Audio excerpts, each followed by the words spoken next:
Alright guys, how we doing today? I am your Emperor of the Crown Fiend, and today we're doing What If Deku Was the Reincarnation of Kento Nanami from Jujutsu Kaisen.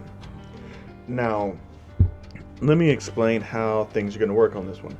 So, how you are going to be having this is that he won't have any cursed energy. Instead, I've looked through all of Nanami's techniques, and I've developed a quirk that I'm going to be giving Deku. So, with that in mind, just know there won't be any cursed energy or any of that in here whatsoever, because, that's a little bit too complicated for my hero's world. So yeah, as always, I hope you guys are going to enjoy. If you do enjoy this, then I would appreciate if you guys would go down there, click subscribe, hit that notification bell so you never miss an upload, comment down below, and hey, let's get into this. So, how this is going to happen is we're going to start off with a little bit before Deku's born, about a day. Not a whole lot of time before, but just a day before. So Inko's about to, go into labor as Hisashi drives Inko to the hospital. He's worried about her. So, they get there to the hospital. Inko's resting up as she asks Hisashi if he'll always be by her side. Hisashi says, "Of course, I'm married to you for a reason." She says, "Okay, that's good to know." Hisashi's just like, what's this about? So, the next day happens as Inko's giving birth to Deku. He comes out as he has blue eyes and he has blonde hair. Hisashi immediately says that there's no way this can be his child. As Inko says, "What do you mean?" He says, "The kid has blonde hair. Blonde hair. And blue eyes." He's like, "I understand, your granddad had, blue eyes or whatever, and your grandmother had green eyes, so, he could get it from his grandfather with the blue eyes. I'm willing to overlook that. It's the blonde hair. No one in either of our families have blonde hair." So, he orders a DNA test be done on Deku. And so, the DNA test comes back, and Hisashi is not the father of Deku. So, he's actually really hurt by this, and he just leaves them in the hospital.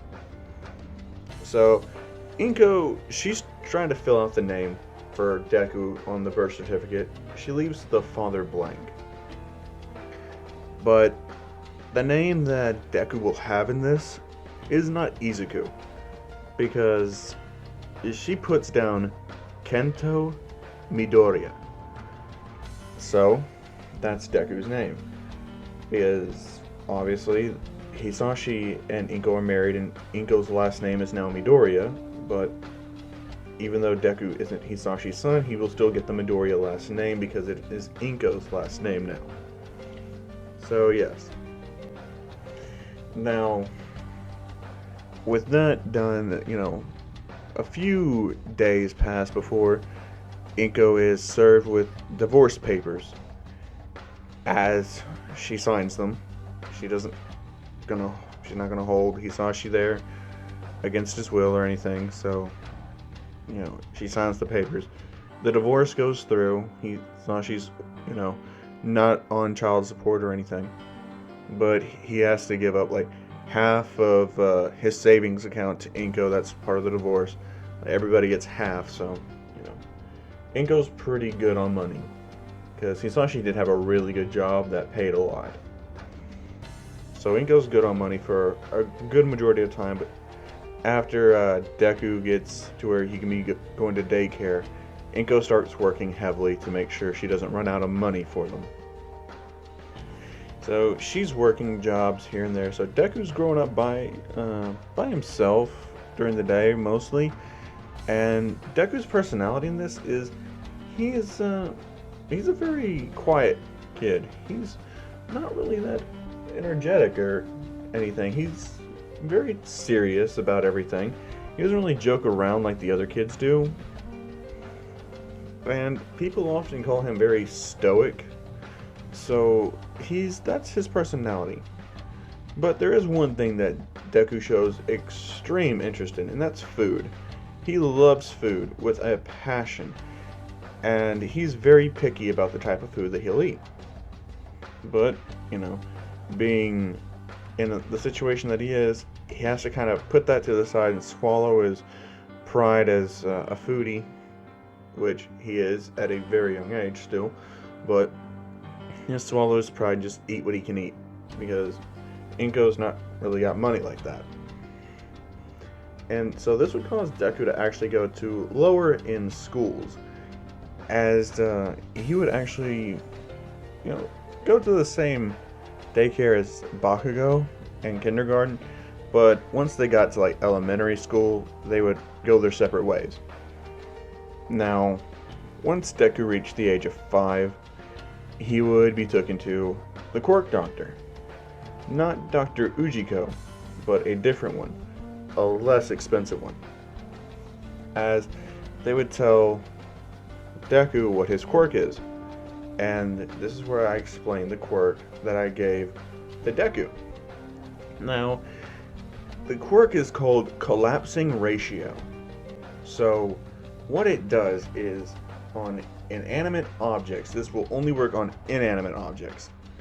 Anywhere he would punch using his quirk, or a kick or whatever, on a non-living object, it would create an instant weak point in that structure immediately where he punched it, and it would cause it to collapse. Now, the ratio part of his quirk is more detailed.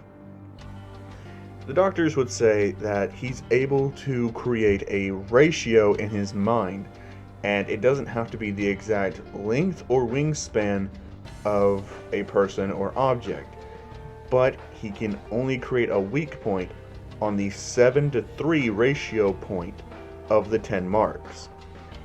But he can line it up however he wants to create that, and it won't be limited to a person's head or arms, torso, or legs. It can be anywhere on their body. So Inko says that's a very powerful quirk. As the doctors say, yes, this is an extremely powerful quirk. With this, he could be a great hero. As Deku would say, hero, huh? Yeah, that sounds like a lot of work. As he would, immediately make his distaste for that idea known. Deku really doesn't want to be a hero. He just wants to have a normal life. That's pretty much it. Because Deku at this point in his life, he's already developed a habit of not really doing things past a certain point. Like from school, he doesn't like being there really early or staying there really late, because that's cutting in on his time. It's, no problem for him to give his time to what's required of him in order to do everything, but he refuses to do anything about school work outside of just that normal amount of hours. So that actually forces Deku to become very smart and very proficient.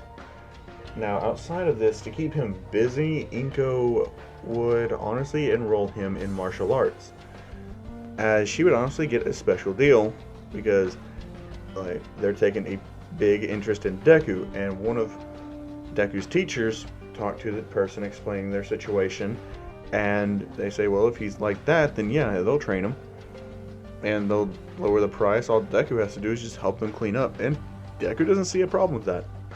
It's just something that he has to do and is required of him, so he does it without complaint.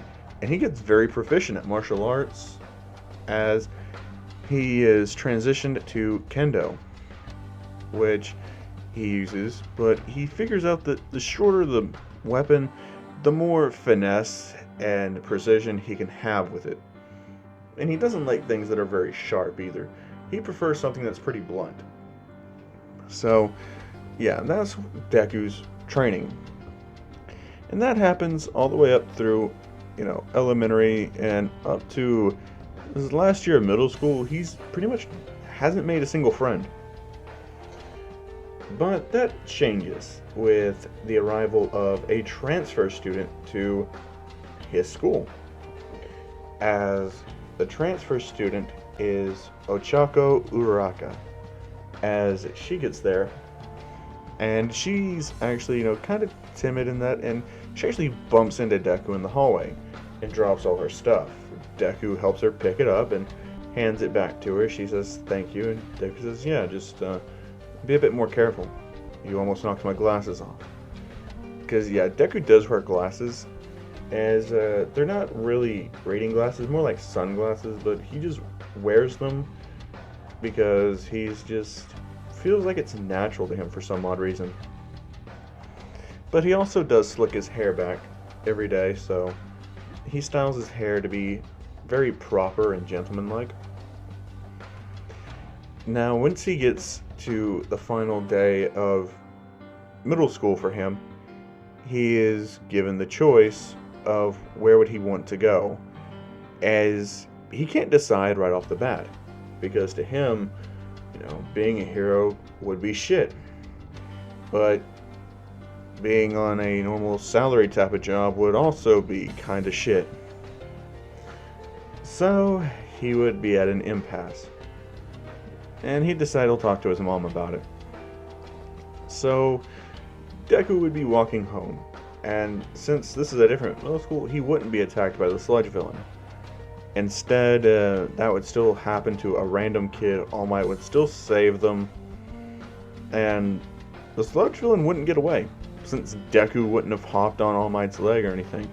But Deku would hear it on the news, like All Might saved kid in danger and helped arrest a very dangerous villain, as Deku just turns off the TV.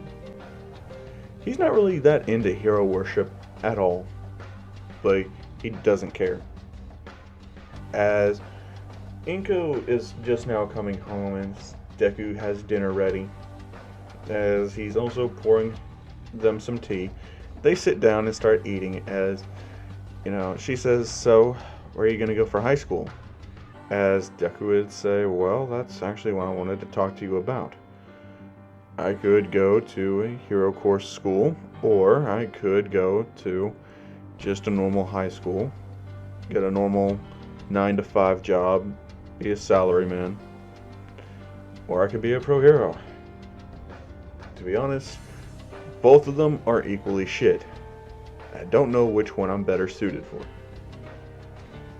As she would say, "Well, your father was a pro hero." As Deku says, "My father? You've never told me about him. What's he like?" She says, "Oh, don't worry about it." As Deku says, "Mom, why do you always get like that around father?" And she would say, "Well, it's a very difficult topic for me to bring up." As Deku would say, "Very well." She says, "Kento, with your quirk, you could be an amazing hero. You could save a lot of people. And I know it would be tough work and it would probably be shit for you, but think about it. You're better suited for it. You really wouldn't have to work that hard, and you would make a lot more money. We could live comfortably, and there's a big chance that you could honestly meet your father." And Deku would say, "Fine, I'll become a pro hero. For you." As Deku would take his form and go back to the school, submit it, as his first choice would be UA High. As they say, "With your abilities, I'm sure you'll get in." As Deku would say, "Thanks." So for the next 10 months, Deku is attending classes and he's training He's honestly very astute, as he's honestly just like also very negative about things.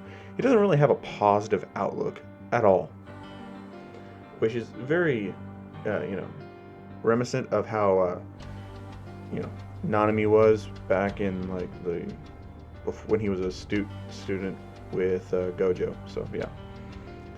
But yeah, so Deku's just thinking that everything's kind of crap, but he does train with Uraka, and he doesn't see her in any romantic type of light, and she doesn't see him as anything romantic wise either. They just are really good friends, as they both have, you know, difficult money problems with their families.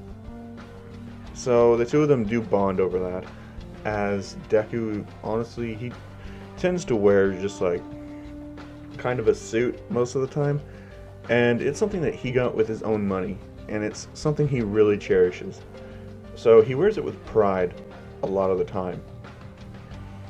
As Uraka says that she applied to go to UA, as Deku says he did the same. As she says, awesome. And Deku says, yeah, it's pretty cool, right? As that's when Deku gets a phone call, and it's from the school saying that he's pretty much guaranteed to get into UA now.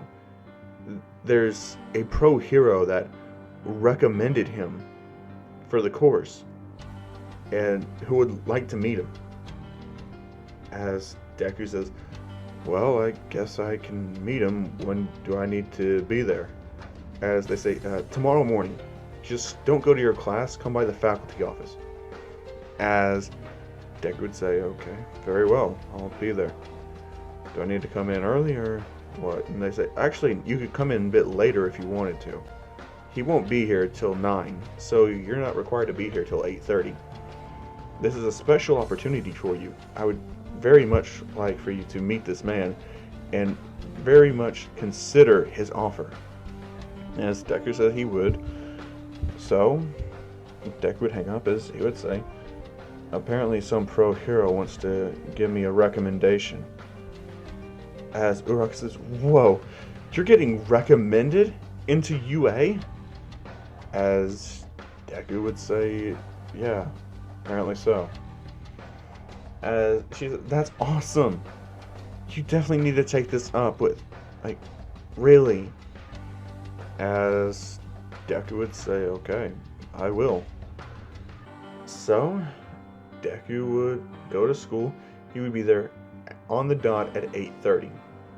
Not a minute before, not a minute after. Right there at 8:30. He would go into the faculty offices. They would have a sigh of relief that he made it, as they would sit him down, start going over things, and Deku wants to know, who is this guy, as he sees his mother's in there as well. And Inko, since she's had to work so much, she's not fat Inko. She's really skinny and is very, you know, toned up, as Deku's a very, you know, physically cut up guy. He's not overly bulky, but he does have some muscle mass and is very shredded and cut up. So yeah, that's how Deku's looking. Yes. He's also very tall. He's like 6 foot, and he's just like, yeah, well, okay. And he's not gonna keep growing. He's reached the end of his line and growing. So they're waiting there as the man shows up on the dot at 9 o'clock. As he enters the room and says, thank you for agreeing to meet with me. He says, I have a suspicion, and it was just confirmed when I walked in this door. As Deku would say, okay. As the man would say, do you mind telling me your name? Deku would say, the name's Kento Midoriya. What about you? The man would say, that explains a lot. By the way, I guess I should answer your question. My name is Mirai Sasaki. As Deku would say, huh. Well, it's a pleasure to meet you, Mr. Sasaki. what made you take an interest in me? As he would say, you don't know? As he would say, Inko, why haven't you told him I'm his father? Deku would be kind of stunned as he's like, wait a minute. You're my father? As he would say, yes, I am your father. And a student that was walking by heard that and walks into the class where there's currently just had in study hall. As she says, hold on guys, this is nuts.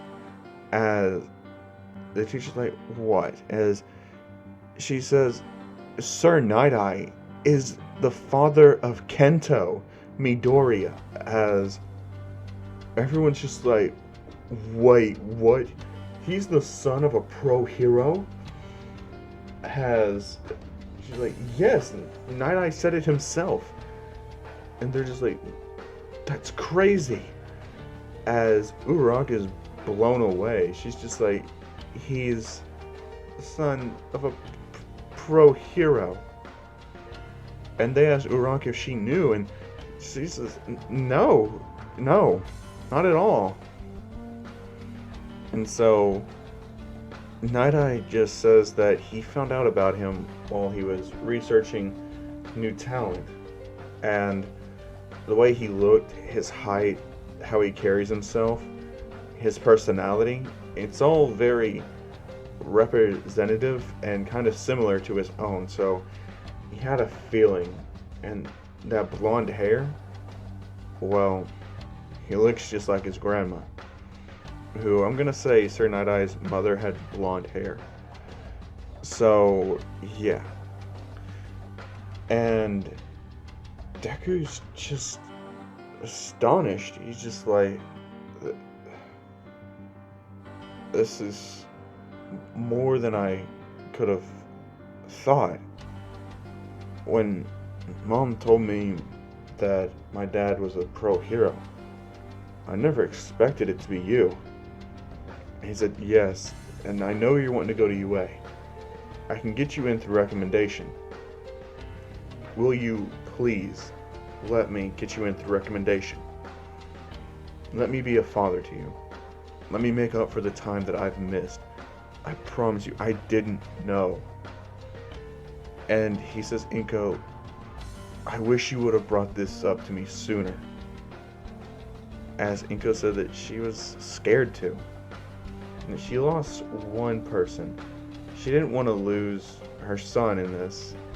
As Night-Eye said that he would never do that to her. He would have helped take the financial burden of raising a child all on her own. Like, he would have helped ease that. He would have took and spent time with his son. He would have helped raise his son. As Inko says that she's sorry, she just was scared. And Night-Eye says he understands. So Deku's dismissed from school for the day, as him, Night-Eye, and Inko all go out to eat together. As he starts to get to know his father a bit more, and Deku's actually laughing a bit. He's having a lot of fun, actually meeting his father.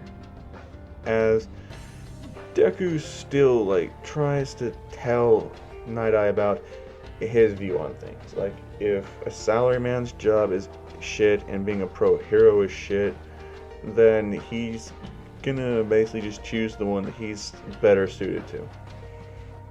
And pretty much Night-Eye agrees with that, and Night-Eye asks him if he's trained his quirk at all. And Deku says, yeah, he's been training it as frequently as he can without breaking any laws. And Night-Eye says, well, how about this? There's a beach that's down there. It's called Dagova Beach. It's full of trash where people drop all their stuff on. How would you like for me to get permission, and we can go down there and I can help you use your quirk? I can help you, see any flaws in your movements or anything like that, and you could actually get a lot out of this. As Deku would say, okay, and at this point he has 5 months left. So he asked if he could have a friend come and train with him. It would do her some good, and they could actually send the debris at him, and he could indeed get better practice and increase his reaction time. Night Eye says that's a great idea. Training with a friend to make both of you stronger is what he should do. Like, he encourages him to have friends and maintain that disposition, which Deku says okay. So he calls up Uraraka and says if she still wants to keep training with him. She says obviously she's got no one else to train with. So they start training. Now that Deku knows that he is getting in through recommendation as a recommendation test, he's got to pass. He's ultimately just kind of overjoyed with it. Even though he doesn't really show it, he is kind of happy. As for Uraraka, he really wants to make sure she's ready for that test. And Night Eye also takes an interest in Uraraka, training her and eliminating her flaws as well a lot earlier on, as she's really going crazy with the amount of training.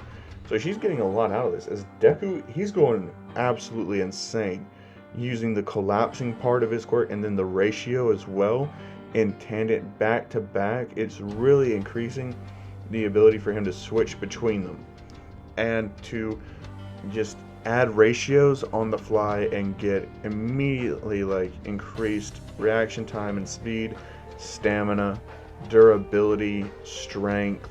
He is just built up crazy.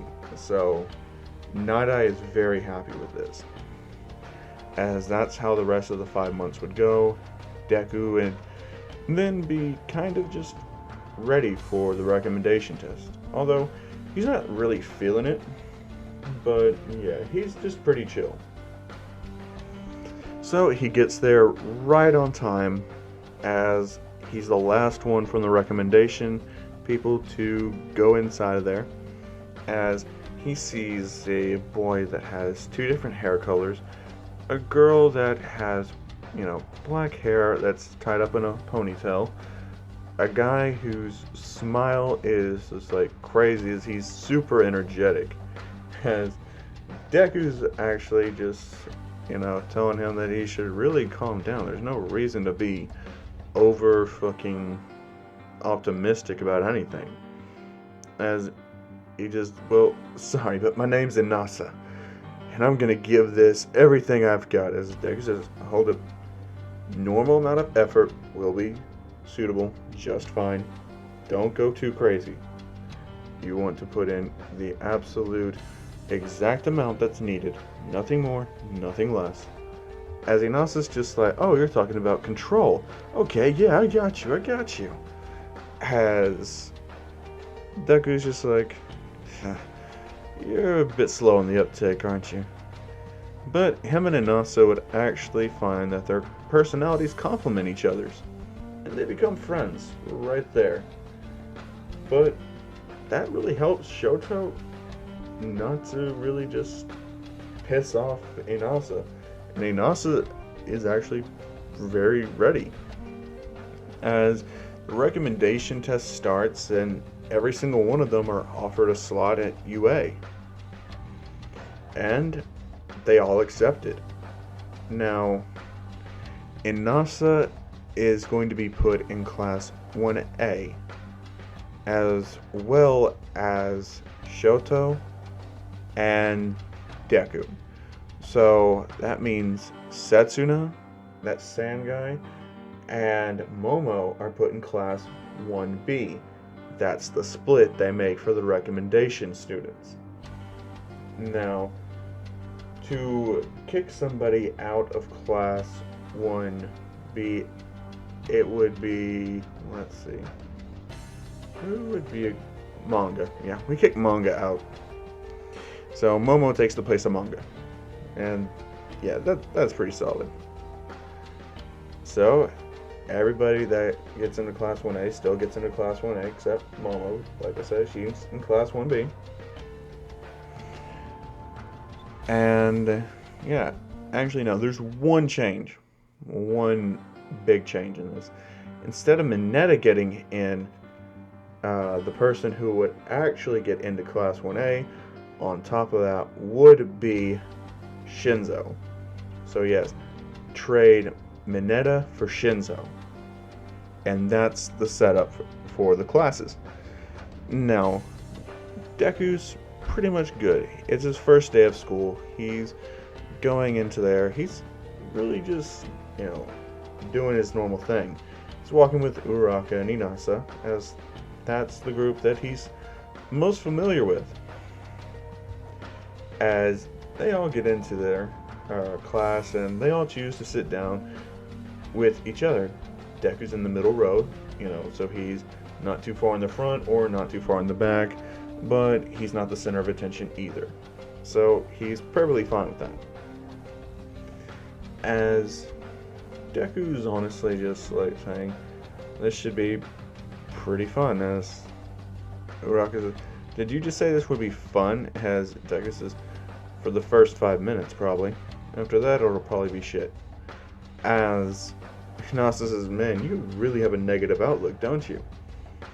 As Deku says, of course I do. I don't believe in being overly optimistic, or optimistic in general. As Hinasa just says, yeah, sure. So, with that, everyone starts pouring in as Bakugo would see Deku, and he would remember him. As he would say, wait a minute, aren't you Kento? Kento Midoriya.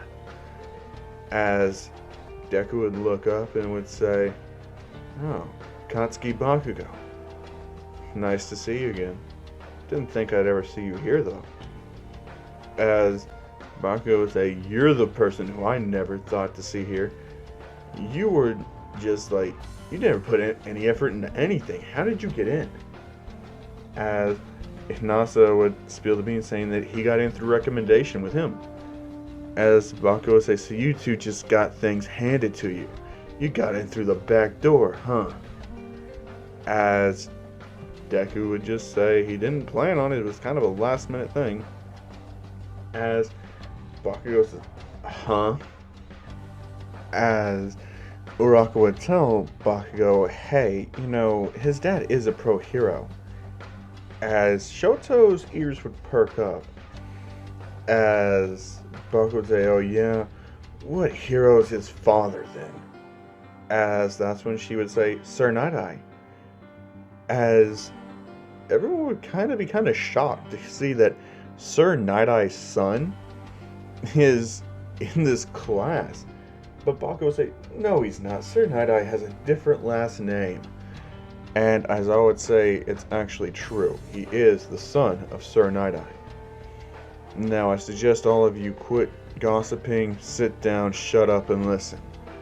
As Deku would say, yeah, this is already shit.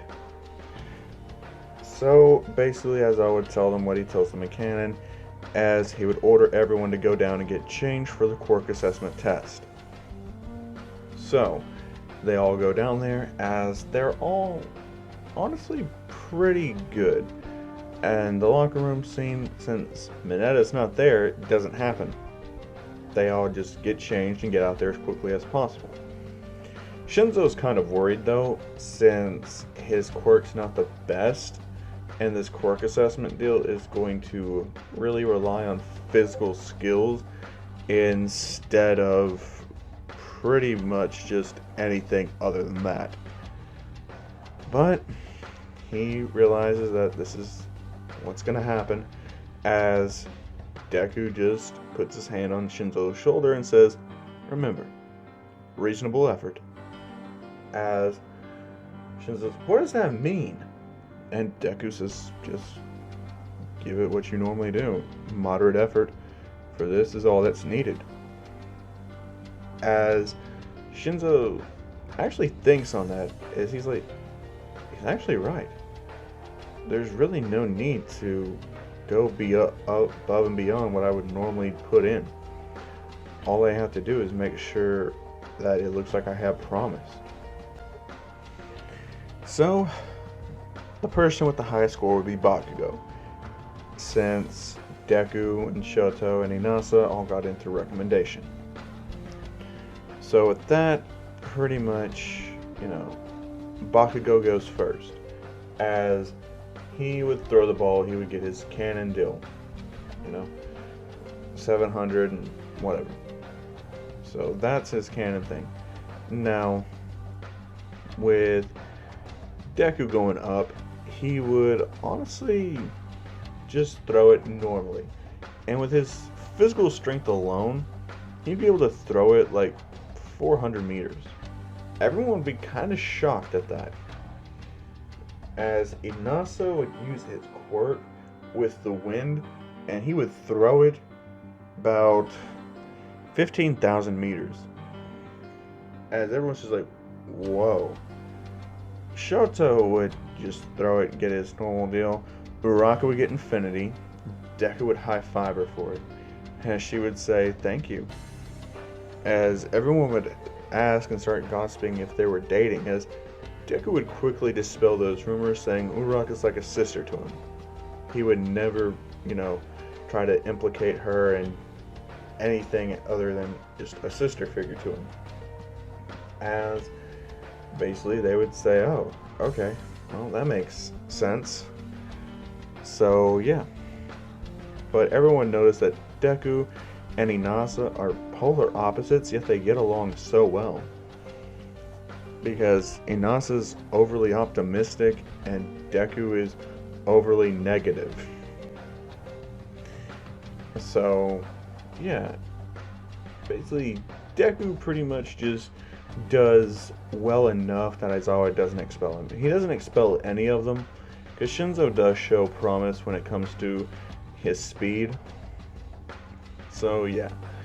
But everyone's kind of curious about what's Deku's quirk. They know Sir Night-Eye's quirk, but they don't know what Deku's is, or who his mother is. So everyone keeps asking Deku, and he just says he doesn't want to talk about it. So they just say, oh, okay.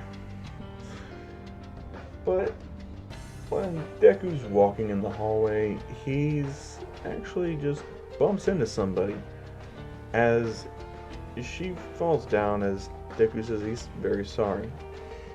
As she says, oh, it's fine. As Deku says, you may want to get a haircut so you can see where you're going.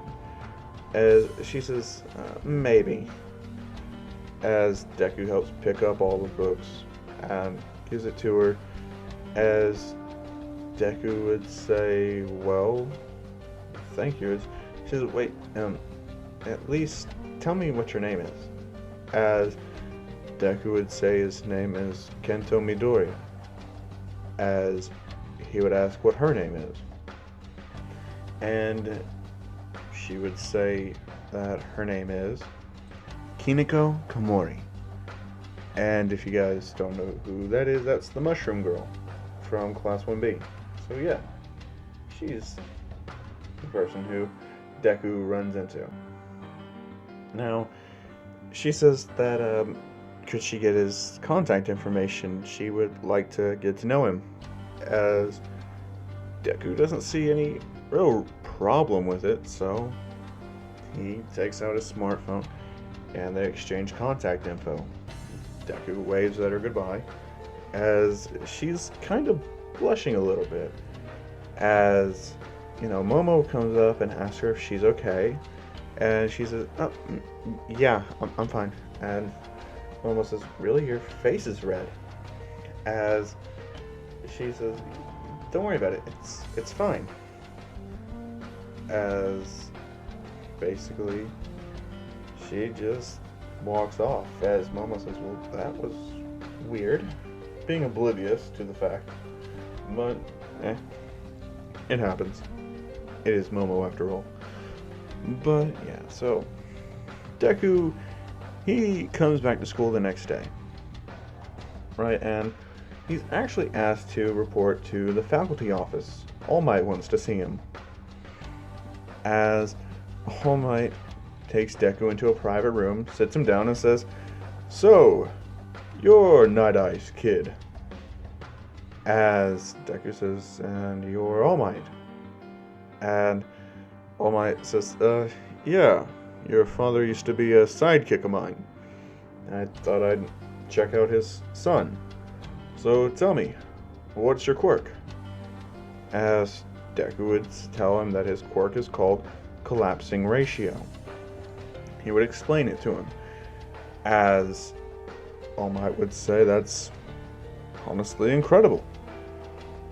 And he has a very useful quirk, not only for rescue, but attacking as well, and even defending.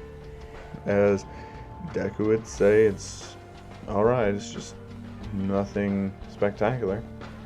As All Might would just say, "You know, you have a very different personality from your father, from what I knew." As Deku would say, "What was my father like?" He would say he would always try to get people to smile.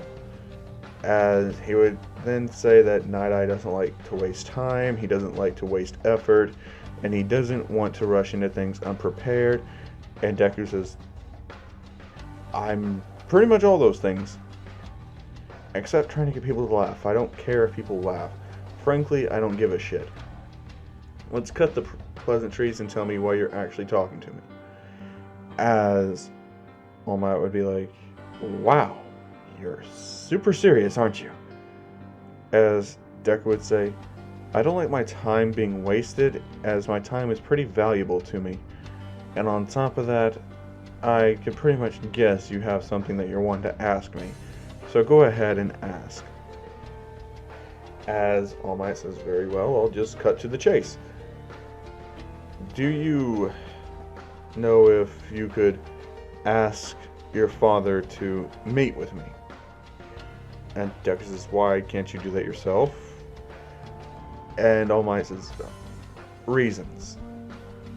Just, never mind. Don't tell him to meet with me. Just give him this for me."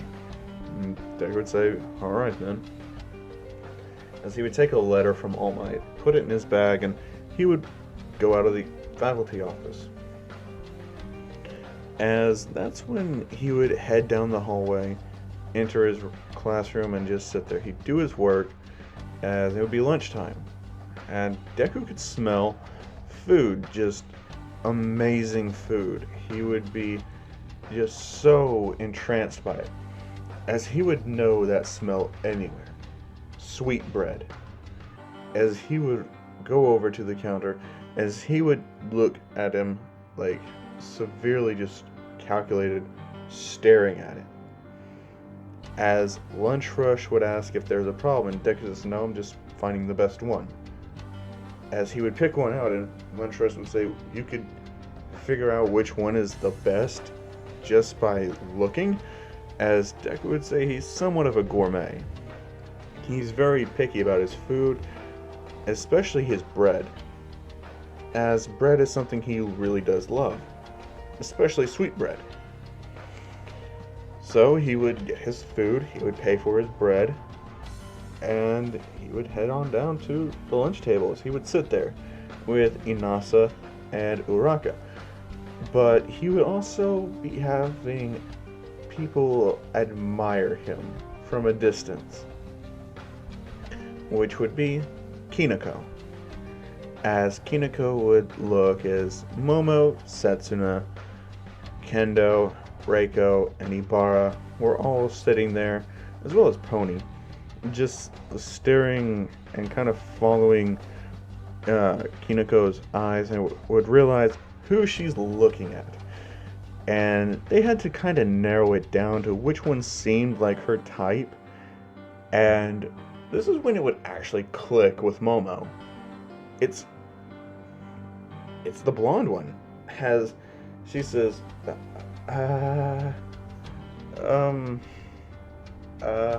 and everyone would be like, "Yeah, but it's the blonde one. So what's his name? Where did you get his name?" As she would say, I did. His name is Kento Midoriya." as they would say, oh, so you did get a name. And they're realizing that he's eating very elegantly, unlike his friend, who's getting yelled at by Uraka. And the two of them start laughing while Deku's not really laughing, he's just eating his bread. As they can tell from the look on his face, he's enjoying his food. And Kinako says that's it, she's going to learn how to cook. As all of her friends are just like, huh? And they say, well, what? As, like, are you trying to get this guy to like you through his stomach? And she says, maybe. And they're just like, we'll support you. As Setsuna says, well, he is pretty hot, so you do have good taste. Oh, you're lucky you called dibs on him before I did.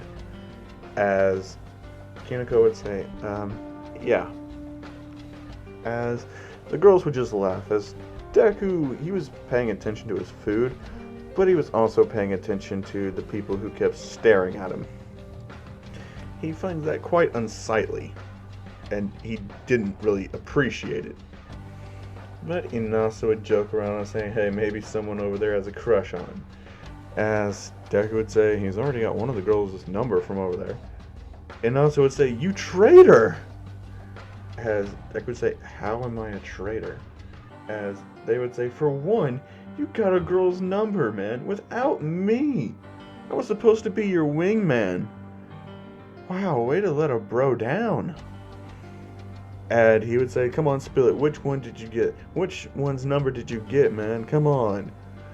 As Deku would just say, this really isn't necessary. As there was a, come on, man, spill it.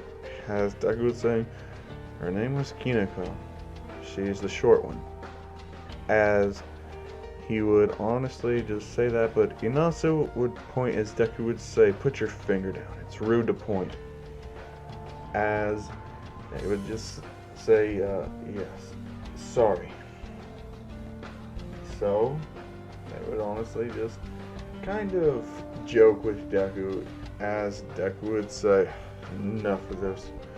So, he would get up, as he would walk around, he would go out there for some fresh air, sit on a bench, and finish eating his bread. The fresh air was really refreshing to him, and he really liked it. And on top of that, he was honestly just pretty chill. He was enjoying the peace, quiet, the relaxing. Lunch would come and go, and Deku would head to class, he would go home. He would repeat this cycle a few days, every day, the same cycle. And it would be time for the Heroes vs. Villains event. So, here are the teams. The teams are Koda and Kirishima versus Bakugo and Shoto. Then for the second match you have Shoji and Sato versus Mina and Tokoyami. For the third match you have Sero and Shinzo versus Deku and Toru. For the fourth match you have Inasa and Ojiro versus Uraka and Jiro. And for the final match you have Asui and Ida versus Mina and Kaminari. Now, this is how I think the matches will play out. But first we have to cover the hero outfits. So, Deku's hero outfit would be what Nanami pretty much wears in Jujutsu Kaisen. The white slacks, the blue button-up shirt with the white jacket, and that tacky type of tie that he has with those little sunglasses. Now, he would be allowed to have a weapon, as his weapon would be that blunt, kind of cleaver-like sword he carries with him. Yeah, that's going to be his weapon.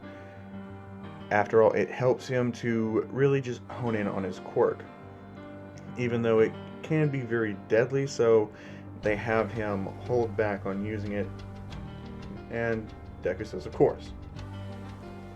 So for the first match, we're going to go ahead and just say that Bakugo and Shoto win.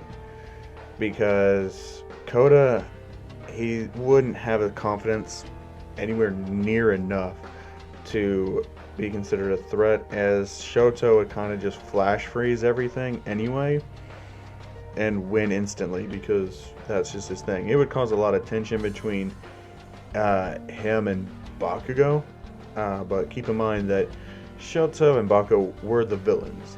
So Shoto did what he thought was right, which was flash freeze the entire building, which would ultimately end up in them winning.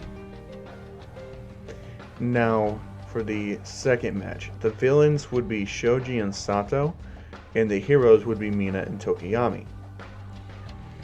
And ultimately, would be a very close fight, but I ultimately do think that Shoji and Sato would get the victory over Mina and Tokiyami. So, yeah, that's how that one goes out. Now, here's the main fight. You have the heroes being Sero and Shinzo, and the villains are Deku and Toru. So, here's how this would go. While Deku would be just setting up, he would tell Toru that he wants her to come with him, but be completely invisible. He doesn't want them to see or know that she's with him.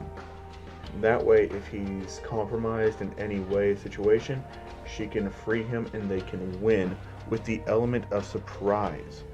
So, Sero would ultimately be the one to take the lead, as he would be protecting Shinzo, who Shinzo would divulge his quirk to. And this is something that All Might would be very curious about. After all, he would want to see how his old sidekick's son could handle someone who could mess with your mind. And pretty much he wants to see Deku's quirk in action.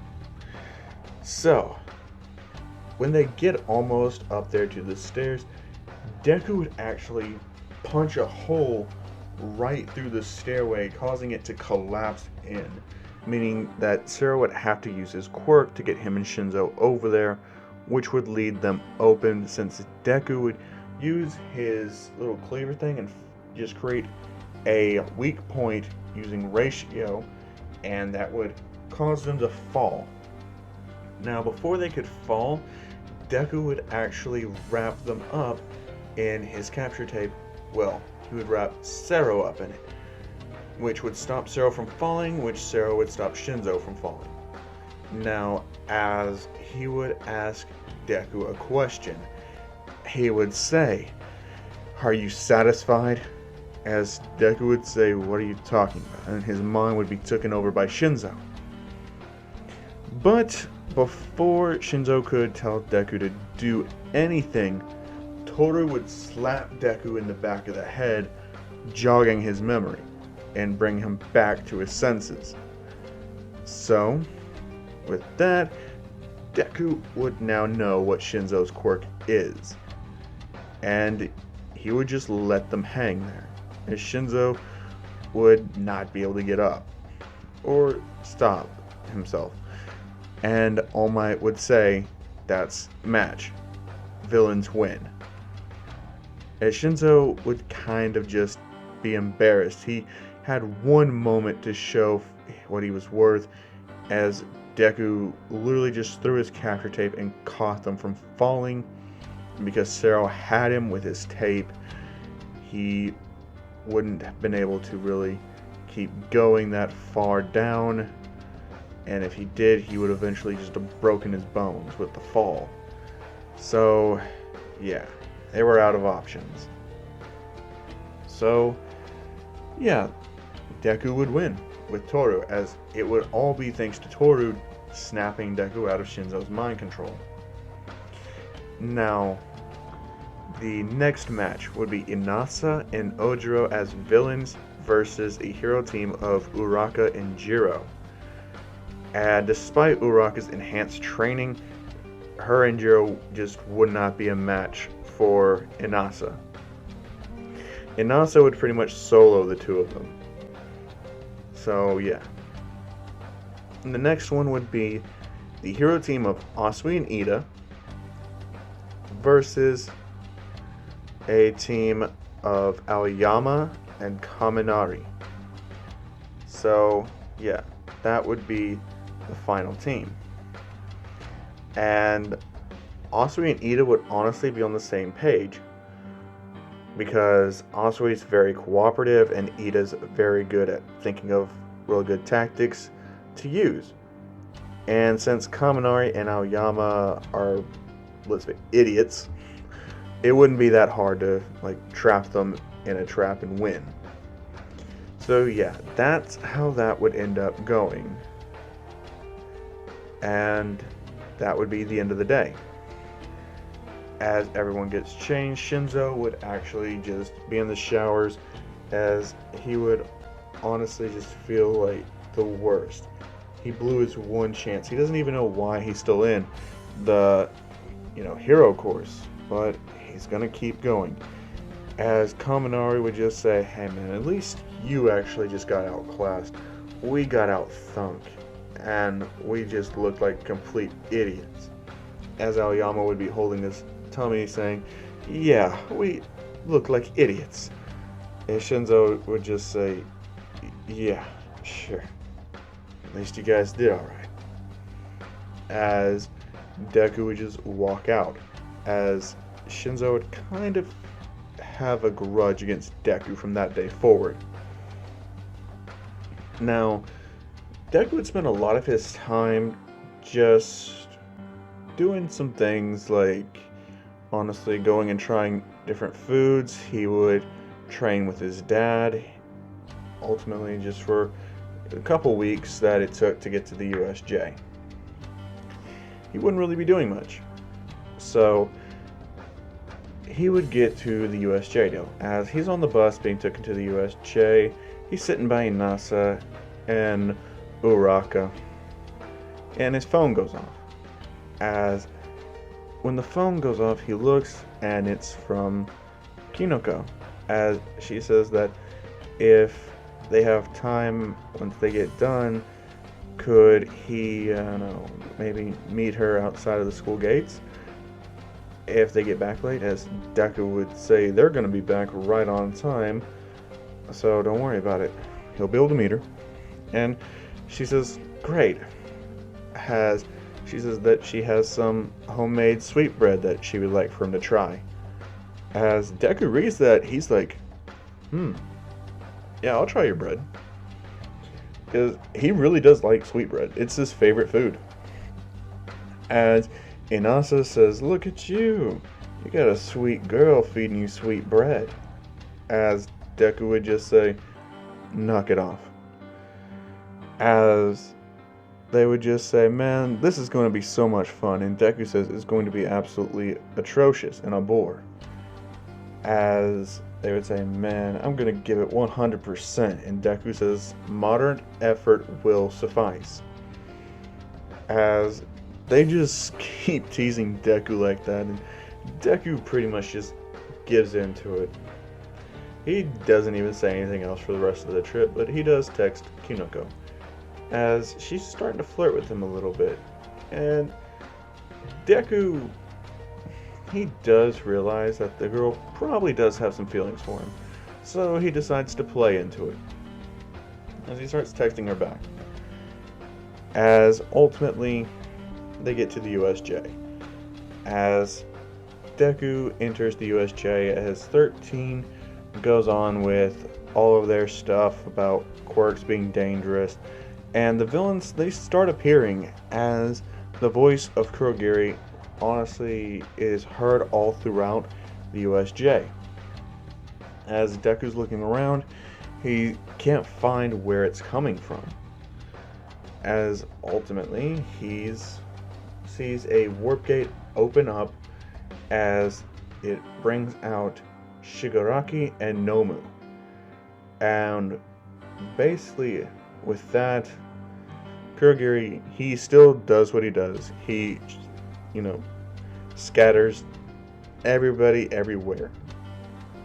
Now, Deku would honestly end up still on the shipwreck zone, but he would have obviously himself, Asui, and Shinzo instead. So, yes, that would be the whole deal there. So, they would look around and they would see their situation, as Deku would deduce that they don't know their quirks, or else they wouldn't have sent them to this specific zone, considering Asui thrives in water. And Shinzo would realize that Deku's thinking very tactically, as he would say, okay, well, that simplifies things. As he would tell them that they're going to use their quirks and escape from here. As Shinzo's just like, what do you mean? As Deku says that, for one, you have a quirk that allows you to take over people's minds. Use it, and have them all surrender. After that, I'll use my quirk, and, well, we'll knock them all out once they get on land. As Shinzo says that's actually a very smart idea. So Shinzo starts asking them all questions, as all of them actually respond, as Shinzo actually has full control. He says, now go walk to the land and surrender. As all of them go over there and start surrendering, as Deku uses his quirk with martial arts abilities and knocks them all out, creating weak points on various parts of their bodies and knocking them out with them. As all of them are laid down unconscious, they just start throwing them over. As they start going over there to try to regroup with people. As 13 tries to suck up Kurogiri into her black hole, Kurogiri still blows her back out. As he would just ultimately go and continue doing what he was doing in canon. But Ida would still escape. And with that, a lot of the canon stuff would actually still play out. Aizawa would still be fighting, but when Deku finished up with what he was doing, then honestly, he would go over there and start helping Aizawa. And Aizawa would realize that Deku's able to use his quirk with precision, as he has his tie wrapped around his hand. As Aizawa would say, you know, now a blunt weapon of yours would probably do a lot more damage, and Deku says it'd be a lot more lethal. It can cut through just about anything. Even though it's dull, a weak point's created and it goes right through it. As Aizawa says, well, wouldn't be the worst case scenario. As Deku would say, well, what do you want me to do? He says, don't cut all the way through, but stop them from moving. As Deku would say, I can do that. So him and Aizawa would be fighting with their backs against each other, as Shinzo wouldn't be able to compete with this, and Asui was not about to get involved because Deku told her to get Shinzo and the others to safety and regroup, which is what they would do, because Deku knows all their strengths and weaknesses, and he says if Inasa was here, they would have this cinched. If Uraraka was here with them as well, that would make it even better. So, pretty much Aizawa says that he agrees. The three of them seem to make a really good team. As Deku says, it's not just that, we work well together. So, they start fighting as Deku starts cutting people's tendons so they can't move. That's where he's creating their weak points at. As they start falling down unable to move, because it's complete separation, which means they'll never be able to move in that specific spot again. As Nomu and Shigaraki start, throwing themselves towards where Deku's at. As Deku knows that this giant guy's gonna be a problem. And so he says that, if he can cut off one of his arms, that should be fine. As he creates a weak point right there, right before he punches or grabs Aizawa, and Deku cuts off the Nomu's arm straight through, as Aizawa just said that thanks.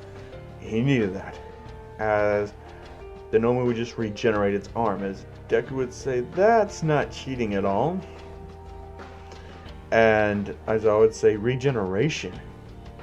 As he would say, fine then, we'll just have to hit him. As he tries hitting him, but it does nothing. He's like, what? And Deku just starts creating, weak point after weak point, hitting the Nomu, causing it to kind of flinch back a little bit, as he's fast enough to just avoid it, while, basically what Shoto, Aizawa, and Deku are doing is what Itadori and Nanami did to Mahito. So yeah, that's what they're doing. Just tag teaming this dude, and it's actually doing pretty good. Aizawa can follow Deku's moves and match them accordingly, as Deku can do the same with Aizawa. As Aizawa actually has a lot of respect for Deku, as they just keep hitting each other, and eventually the Nomu's got enough of this shit, as Shigaraki joins the fray, grabs Aizawa's elbow and starts to decay it. And this is where a big change happens, as Deku, he doesn't focus on the Nomu for a split second and actually cuts Shigaraki's arm off.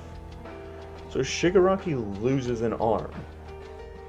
After all, Deku saw it was decaying Aizawa, so he was not about to let Shigaraki keep that. And ultimately, Aizawa says thank you. He needed that. As Deku says, yeah, I got you again. This is getting too dangerous though. We need to hurry up and retreat. As Aizawa say, yeah, good idea, except we can't get out of here. As that's when Inasa would get there, along with Uraka. As Uraka would tell Deku that the door won't open, and that Deku could be one of the only people that could open it, since he could just create a weak point and cause it to collapse. As Deku would say, alright, but we can't leave Aizawa here, he'll die fighting that monster, as Inasa says that he'll cover Aizawa for him to go.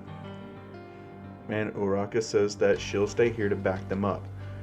Deku reluctantly agrees, as he finds that to be the most logical outcome, as he has faith in them. And he does trust them. So, he heads on out, over there to the door. As he gets there, he uses the collapsing part of his quirk as he punches the door, and the door goes flying off, as everyone's able to get out and escape. As Deku looks back to go and get Inasa and Uraka, he turns around to see Inasa get hit head on with a powerful punch from the Nomu, as he starts rolling back across the ground, skidding kind of like a skipping stone into a wall, as Deku's eyes would widen as he would rush down there towards Inasa, as he would say, Inasa, are you okay? Are you alright? As he would put his ear to Inasa's chest, he would hear a faint heartbeat. As Inasa wouldn't be conscious or speaking, his face would be covered in blood, he would have multiple broken bones, but he would be alive, but barely. As Nomu was about to do the same thing to Uraka, basically, Deku just blitzes over there, cuts off the Nomu's arm, as he grabs both Uraka and Aizawa and blitzes out of there before the Nomu can even regenerate its arm. As he's telling them that he needs help getting Inasa out of here, but they have to be careful. As Uraka says, put me down for a sec, as she uses her zero gravity on Inasa, lifting his body up. As Asu would grab Inasa with her tongue and pull him out to safety. As Deku would say that they have to retreat. There's no way any of them can win this fight. It's just too strong. it's not taking any damage from their hits, and he just regenerates all the damage that Deku cuts off. At this point, Kurogiri would warp-gate Shigaraki back, leaving the Nomu to finish off what it started. And with all of them out there, Aizawa would make a phone call calling for any available pro hero. They need backup. There is a monstrous villain here who can regenerate and seems to just be nullifying their attacks. As pretty much like he orders the students to run. As everyone runs away except for Deku. He doesn't believe in leaving people behind. He thinks that is something that no one should do, that nobody has to sacrifice themselves for others, that everyone should be able to get away. And the notion that people must sacrifice their lives, he sees that to be very hypocritical of people. Because the hero agency says heroes must risk their lives, but the hero agency themselves do not want to risk their own lives. So, yeah, that's why Deku's having a problem, as his best friend is now borderline comatose. He could go at any moment. He doesn't have the time to just be laying there. As that's when All Might jumps down and starts to fight the Nomu in the USJ. And since it's a one-on-one fight, like, it would go very similarly to canon, except All Might would have the edge because the Nomu would not be able to keep going. Like, it wouldn't have Kurogiri to help him just cheat from all that, and Deku would rush in there to help All Might, and Deku would actually end up allowing All Might to get a majority of the punches and take very little damage back in return. Which means whenever the Nomu would go to strike, Deku would cut its body part off. And All Might would hit it with double the force. It'd be like Deku would stop its attack and All Might would counter-attack. Using the Nomu's inertia and mass going forward, meeting with All Might's power, it would double the damage. So, Nomu would be defeated a lot quicker and taken into custody. As Inasa would be rushed to the hospital, as Night Eye and Inko would pull up at the school where Deku was in the class just sitting there waiting for people to come and get him. As Night Eye would look at Deku as Deku says that he's leaving UA. He's not gonna come back. As he would say that he's running away from this. As he would honestly walk out and get into the car as he would sit there. As all of the other students would honestly understand how he feels, but they wouldn't do the same thing. All of them would stay, even though of what happened to Inasa, someone who was considered to be one of the strongest. As Night Eye would get done yelling at Nezu for the endangerment of these children's lives, including his son, he would get into the car with Inko and Deku as they would drive off. As Night Eye would tell Deku he doesn't blame him for leaving. And Deku says he's just running away from things. That's all it is. As he would get home, he would take a shower, as he wouldn't even check his phone. He would put it on the charger, he would hit the bed, and go to sleep. As he would go out, enroll in a normal high school, as he would start taking business classes. As he would be very good at them. As the weeks would roll by, he would just take his business classes. He would still text Kinoko, as she would come by his house, give him bread, and would hang out with him, the two of them would actually start talking a lot, as she would say that, they do miss him at UA. He could always come back. As Deku would say it's not his place to. As ultimately, he would just stay away from UA and any type of hero work for a while. But him and Kinoko would actually enter a relationship,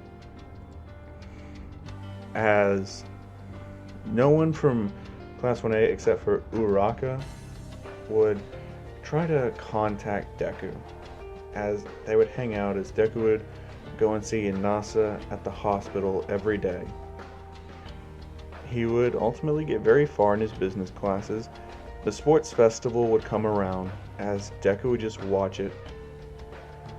He wouldn't really interact with it all that well, as he would see that his normal classwork is actually a lot more shitty than the work he did at UA. And he's not liking it too much. Kinoko always asking him to come back. He would just ignore that part of the question and continue his date with her. Night Eye would tell him that he's proud of him no matter what path he takes, as Deku would kind of just feel like he's just doing the mundane. It's just too normal. As that's when the Hosu City incident would happen. And since Deku wasn't there, and keep in mind, nobody else cared about Ida. So, because no one else even showed any type of concern to get Ida to talk to them. And it's not like a whole lot of that stuff would change, as Deku would hear on the news that a student at UA had been killed in the Hosu City incident. His name was Ida Tenya. As Deku would immediately feel so guilty. If he would have been there, maybe he could have stopped and saved Ida's life. So, he decides that that's enough moping around. As Night Eye says, "What are you gonna do?" As Deku says, "Well, this business school type shit is a lot more shittier than being a hero, so I guess I'm going back to UA." As Night Eye would grin and say, "They're waiting for you." So, Aizawa would immediately re-enroll Deku, as he would join Class 1A again. Now, Class 1A would have a vacancy to fill. After all, there's 2 missing students in their class. So, they would move Momo Yaoyorozu back into Class 1A. Well, so yeah, Momo's in Class 1A now. As she would start getting to know everybody there, as she would look at Deku and would say, Kento Midoriya, right?" As he would say, "Yes, that's correct." She would say, "Hi, name's Momo Yaoyorozu. I'm friends with Kinoko." As he says, "Oh, cool. Nice to meet you." As Momo would start telling embarrassing stories about Kinoko always talking about Deku in class and getting scolded for it. As Deku would say, "Yeah, that sounds about right for her." As he would honestly just say that, he's sorry about loss of their classmate. As she would say, "Oh, about Ida? Yeah. It's not like any of us knew him too well. But it was still sad for him to die." As Deku would say, "Yeah, it was." As she says, so, why did you choose to rejoin UA? Deku said, well, for one thing, if I'm here, maybe I can limit the amount of deaths that will happen, or the injuries that will occur. But I'm not going to pretend that me being here will immediately save everybody or help everybody get to a better deal. I'm a realist. I'm not a pessimist. I'm not an optimist. I look at things in a real world situation. I'm very serious, and I don't like to joke around. As they would all hear that and they would say, that's fair. It's a realistic outlook. So, Deku would say, yeah. And ultimately, he would start telling them that, there needs to be a power ranking amongst them. As they would say, what now? As Deku would say, well, on a hierarchy of villains, right? To take out low-class criminal scum like just your muggers and stuff, you would need to be at least about a D grade. D grade being just the lowest of the low, but you're above the muggers and robbers. Taking on murderers, psychopaths, and even some arsonists, you would be C grade. Now, taking on somewhat decently people who have some decent training, you would be B grade. A grade is where you take on supervillains, but on a lower scale. That would put you at A grade. Now, taking on city destroyers, you would be special grade. With this system in place, we can determine which of us could take out which type of villains and would limit the amount of people getting injured and dying. As Aizawa actually likes that idea, as he takes it and proposes it to Nezu, as Nezu agrees that it could be a good idea to implement, and they start implementing ranking systems amongst the hero corps. And Deku ranks at an A grade. He's not special grade, but he's A. He could take on some supervillains, just not the city-destroying ones. As Deku would have one of the highest rankings, as Shoto and Bakugo would also rank at A grade. Now, the rest of the class, you could rank them however you'd want. But with that, Deku would actually start training even heavier. Because of Ida's death and Inasa being in a coma, he would honestly just not want that to happen to anyone else.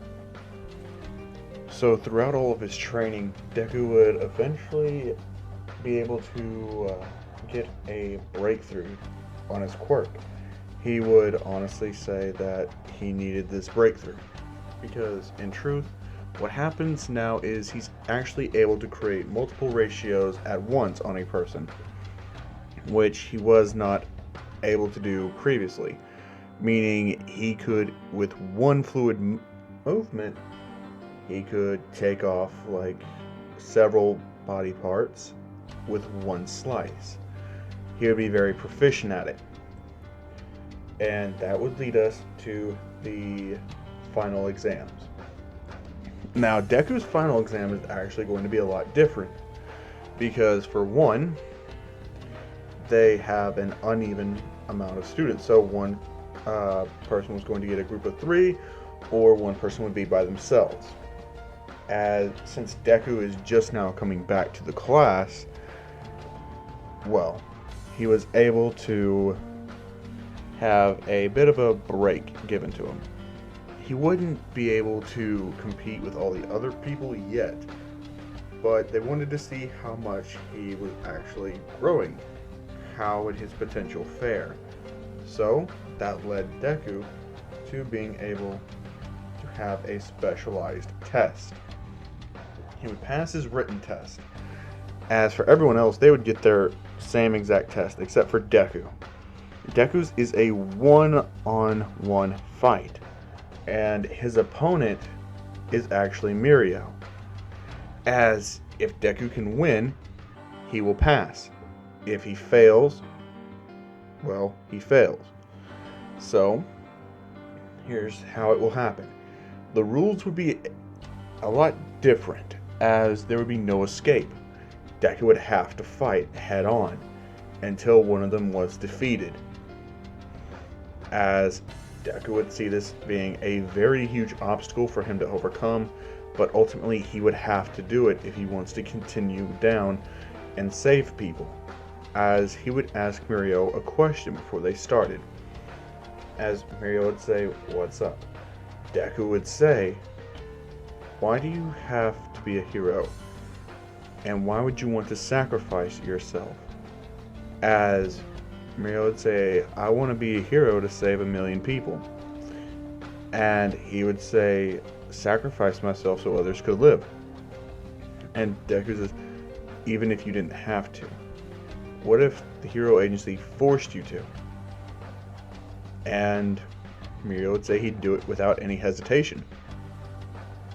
As Deku would say, "Don't you find that to be a bit idiotic and hypocritical? It's like they're forcing heroes to go to their death. After all, look what happened with Ida. He was pushed to his death because nobody cared to try and force him to see reason. No one cared enough to check up on him. But not only that, but with Inasa, people just didn't care after it happened. I'm the only one that goes by there to visit him besides Uraka. It's like they don't care. They force you into a sacrifice that you have no choice but to make. So, tell me, why?" As Mirio would say, "It's because of the next generation." As Deku would look puzzled, as Mirio would point that he would, give up his life and leave everything in the hands of Deku, if it meant that Deku could actually win. As Deku would actually be kind of caught off guard by that. But the fight would begin, as Mirio wouldn't be holding back, and neither would Deku. Mirio would try to attack Deku, but Deku would actually be able to create a weak point in Mirio. And Mirio, not knowing what Deku's quirk is, when Deku hit him one time, Mirio would be floored and would be gasping for air. As that's when the people would start explaining Deku's quirk to Mirio and Mirio's quirk to Deku. As Deku would say, "Well, this is going to be a tough fight." As Mirio would go over there and try to fight against Deku, he would kick Deku. But then he would say it's like kicking a stone wall. He's not budging. As Deku would grab Mirio's leg and would actually throw him. As Mirio would go back underneath the ground, he would come up and try to punch Deku, as Deku would dodge it, take his hand up to Mirio and slam his head into the ground. As Mirio would say he's a lot tougher than he looks, as Deku would have no smile on his face. He would be dead serious about beating Mirio, as he would be able to predict Mirio's movements and where he would pop out at, being able to almost sense Mirio. As Deku got tired of Mirio hiding in the ground, so he created a weak point in the ground and would use Collapse, as he would punch it into the ground, causing the ground to kind of collapse in on itself, as Mirio would pop out, as he would be like, "Huh?" And Deku would then kick Mirio in the head, knocking Mirio out. As Cementos would commend Deku on his excellent use of his quirk, and he would be getting a passing grade. And with that, Deku would actually thank Mirio for the fight. It actually showed him something. And Mirio would say, "And what's that?" And Deku would say that he doesn't want to sacrifice anyone. And would move on. As Mirio wouldn't understand what Deku meant. But Sir Night-Eye would have watched the entire fight.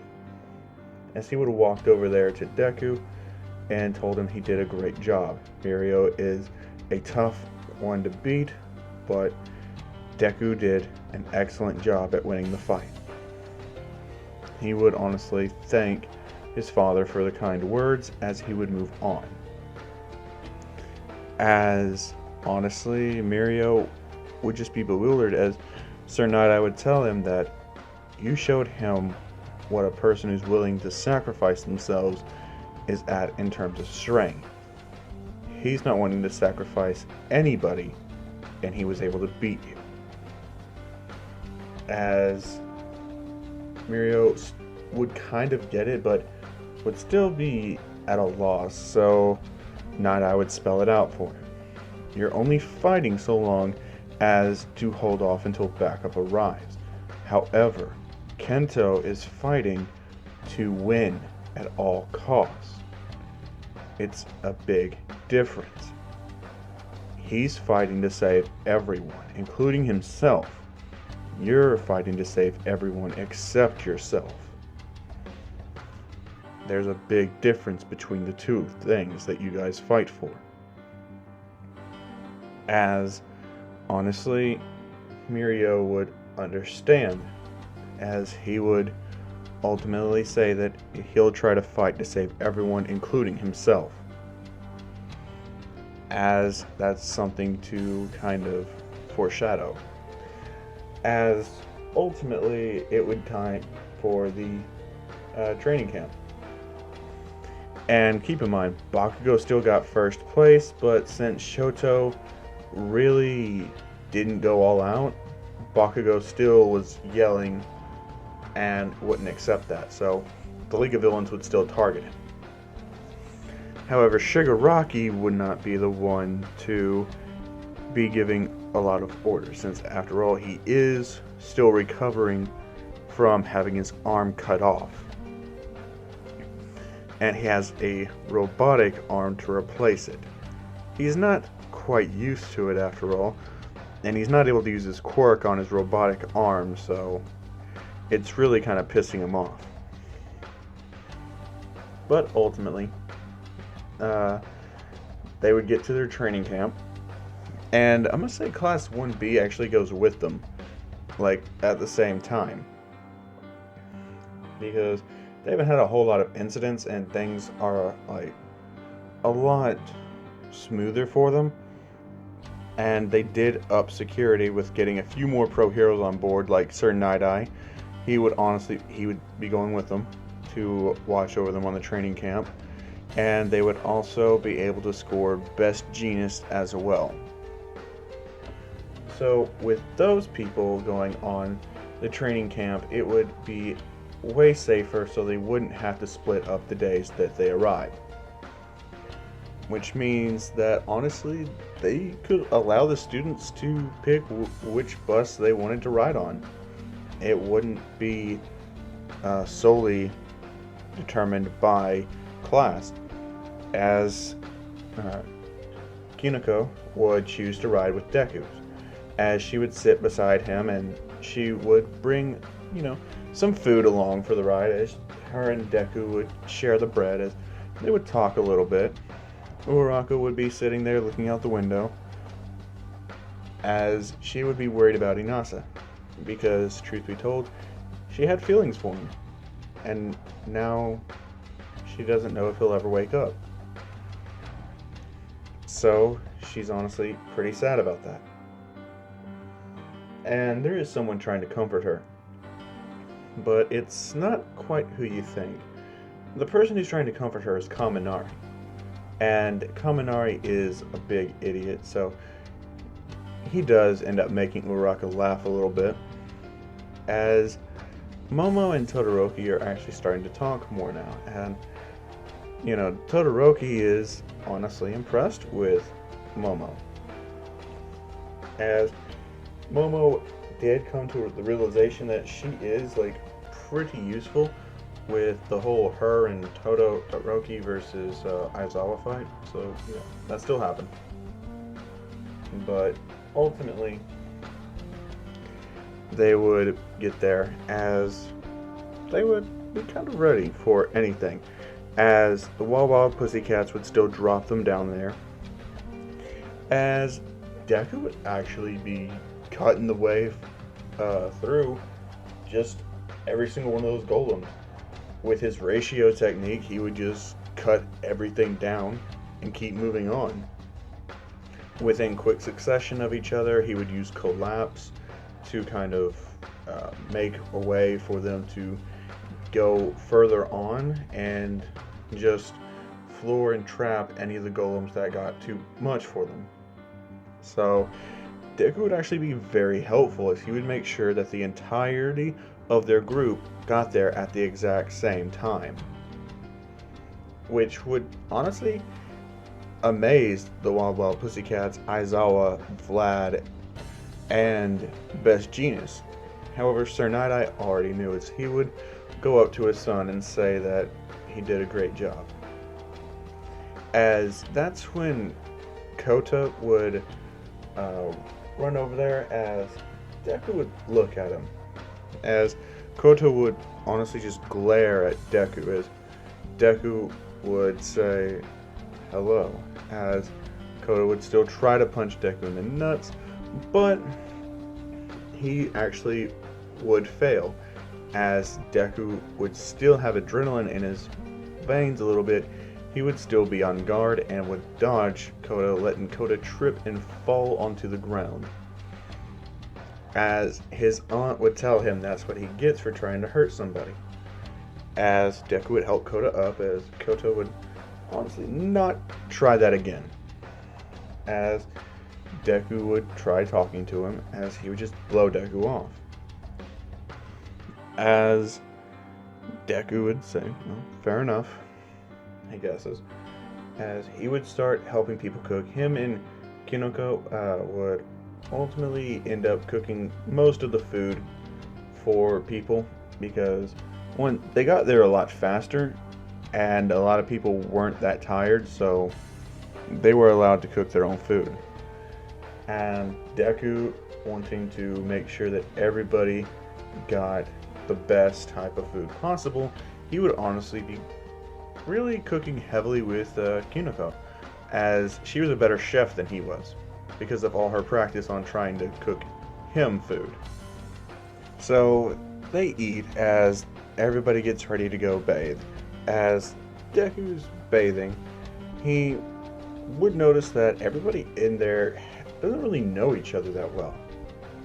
So all the guys would spend time going around introducing each other, letting them get a better feel for each other's personalities and everything like that. So honestly, they would all start to get along, but Deku and Shinzo would still have some friction, because Shinzo's still kind of salty. But the main gripe Shinzo has is that Deku just ran away. He didn't try to stay there and fight, and he just ran away.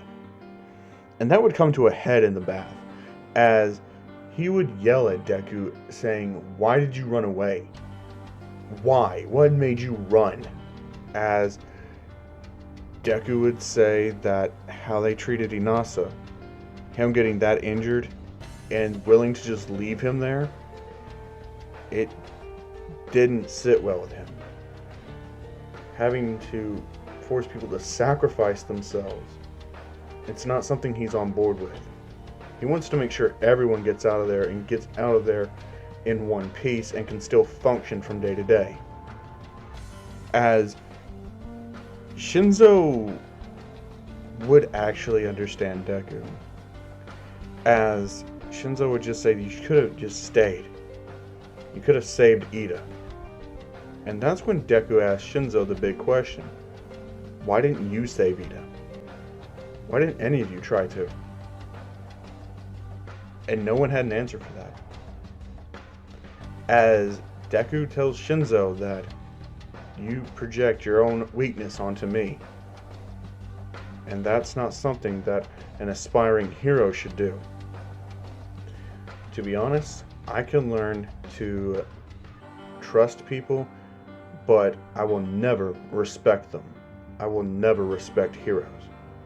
Because heroes are shit. As he would get out of the tub and hold his towel around him and walk out. And Kota was listening to all of that. As he would go down there and would ask him, what did he mean by heroes are shit? As Deku would explain all of his views on things to Kota, as Kota would honestly understand, and then he would ask Deku the big question. If heroes are shit, then why are you trying to become a hero?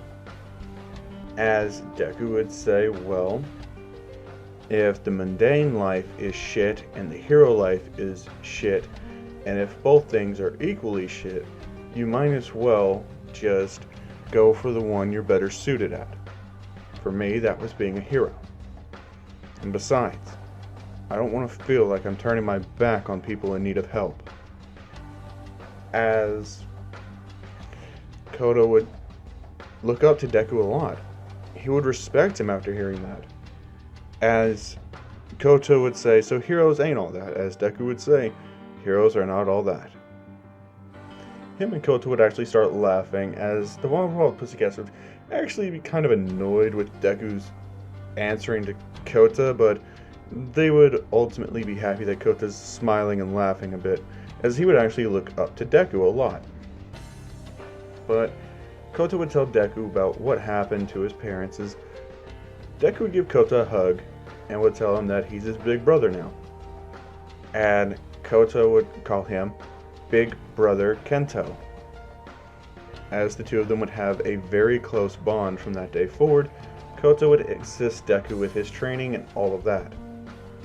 But every night Kota would still sneak out to the mountain and would look out there to kind of mourn his parents a little bit. It was just something he did, but he wouldn't stay there all that long, and he would make sure to do it after Deku had gone to bed, so he wouldn't be out looking for him. So with that, Deku's training would consist of using ratio and collapse in quick succession of each other, switching between the two and setting them up for perfect attack combinations. That would be his training, along with strength training and with resistance training as well, along with a lot of running, which means he would run up the mountain and would find Kota's secret spot, as he would stop to catch his breath there, as Kota would tell Deku that's where he likes to come at night, as Deku would remember that. So the few days pass, and Deku's setting up everything for the test of courage, as Kota would be on his little mountaintop just chilling, as Deku told him he would meet him up there after he grabbed some drinks. As Kinoko would be there with Deku getting some drinks, because she was about to go up there and sit with him, and Kota not participate in the shenanigans that are happening down there between their two classes. So they go up there as Deku, Kinoko, and Kota would just be chilling. They'd be drinking some sodas and they'd be talking. Kota would honestly look up to Deku and would tell him that he's got a real keeper there with his girlfriend. As Deku would say he knows. She makes this all worth it. As Kinoko would actually smile a little bit, as she would say she has some bread for Deku. As Deku would look around, and she'd have it in her mouth, as he would go to take it with his hand, as she would slap it away. So he was like, okay. He would reach down there, as she would kiss him and put the bread into his mouth, as her face would go red, as Deku would be having a little blushing going on, as Kota would just be laughing, but it would be a cute little moment. As she would lay her head on Deku's shoulder, as Deku would put his hand on top of Kota's head, and then he'd see it. the forest would burn bright blue. As then Deku would sense something, he would grab both Kinoko and Kota and jump out of the way, right before Muscular hit the ground. As Deku would reach for his weapon, but he would realize he doesn't have it. As he remembers where he left it, it's down there in the lodge. So he would be just shit out of luck for the moment, as he would tell Kinoko to go down there and take Kota to safety. He'll hold off this villain. As she would say, "What? I'm not going to leave you here by yourself." As Deku would say, "Just go. That kid's your top priority. I'll make it." As honestly, he would say, "I hope I wasn't lying." As Night Eye would be running because he knows where Deku is and he has Deku's weapon. As he would see Kinoko and Kota running, as he would tell Aizawa to escort them back. He's going for his son. As Genis would say, he's going to go assist the students that are trapped in the forest.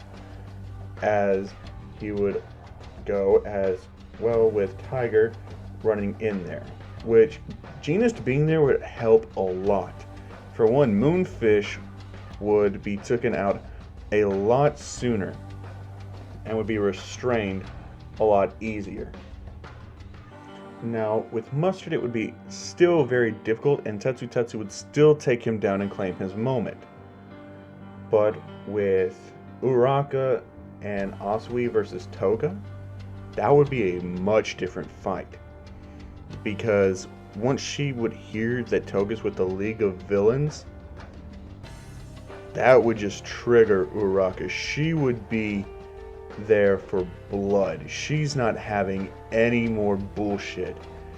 She sees who these people are, and she wants to take down Toga because she was with the group that hurt Inasa, that made Deku leave UA.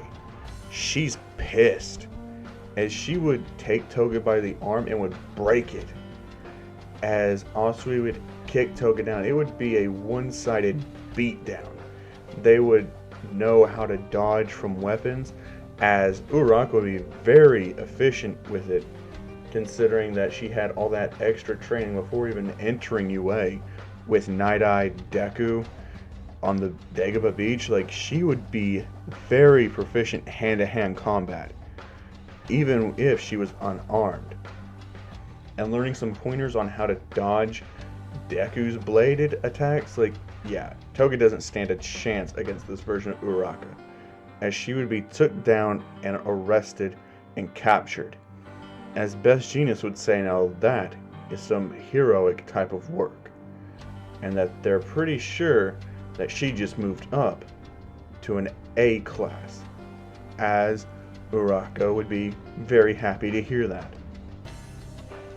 Now, Deku would realize he's out of his league. This guy is clearly a special class target, as he would hear Night Eye calling to him, as he would look back and see Night Eye throwing his weapon. As Deku would dodge, he would use Collapse on the ground beneath Muscular's feet, as Muscular would go falling down, but he would pin his fingers inside of the mountain and would catch himself. As Deku would grab his weapon, him and Night Eye would square off against Muscular. Night Eye would use his foresight. Deku would be ready to hit him with Ratio, as he would honestly be using his training and using his quirk's full name, Collapsing Ratio. He would hit the side of the mountain with Collapse, as when Muscular got there, he would use Ratio 4 times, cutting Muscular's arms and legs clean off, as Night Eye would spin around with a back fist, knocking Muscular square into the rubble part, as the rubble would fall on top of Muscular and he would die. As, Night Eye would say, he'll take care of this. It was a do or die situation. There was no other way. As Night Eye would keep looking further into his own future, Night Eye's future, as he would see where all the other villains that were going to get away would be at, and he would tell Deku that, as Deku would be very visibly angry. This would be the first time Night Eye saw Deku with any type of anger, as Deku would say, "These people put my friends in danger, in jeopardy. I am going to make sure they regret this." As Night Eye would say, "Then let's make sure what I saw doesn't come true." As they would just jump down off the mountain, as Deku would just use the collapse to make some debris that would slow down their descent, as they would be sure not to get injured. And then they would rush through there. With all the other villains like Twice, Deku would actually cut Twice's leg off, so Twice couldn't move, as Night Eye would also stomp Twice's lights out. Now, going to where Spinner is, his fight would actually make it to where he could not get away. Because for one, Genist would use the fabric on him and would just ultimately restrain him. Same thing would happen to Magma, as she would be restrained as well. Now we go to Mr. Compress. As soon as Mr. Compress has Bakugo, Deku would immediately jump out from where he was, as Mr. Compress and Dabi would be very surprised. But on the other side, they would have Night Eye as well, realizing that they really need to do something. So Dabi would try to use his flames, but Deku would use Ratio and would cut straight through his hand, disarming Dabi. Literally.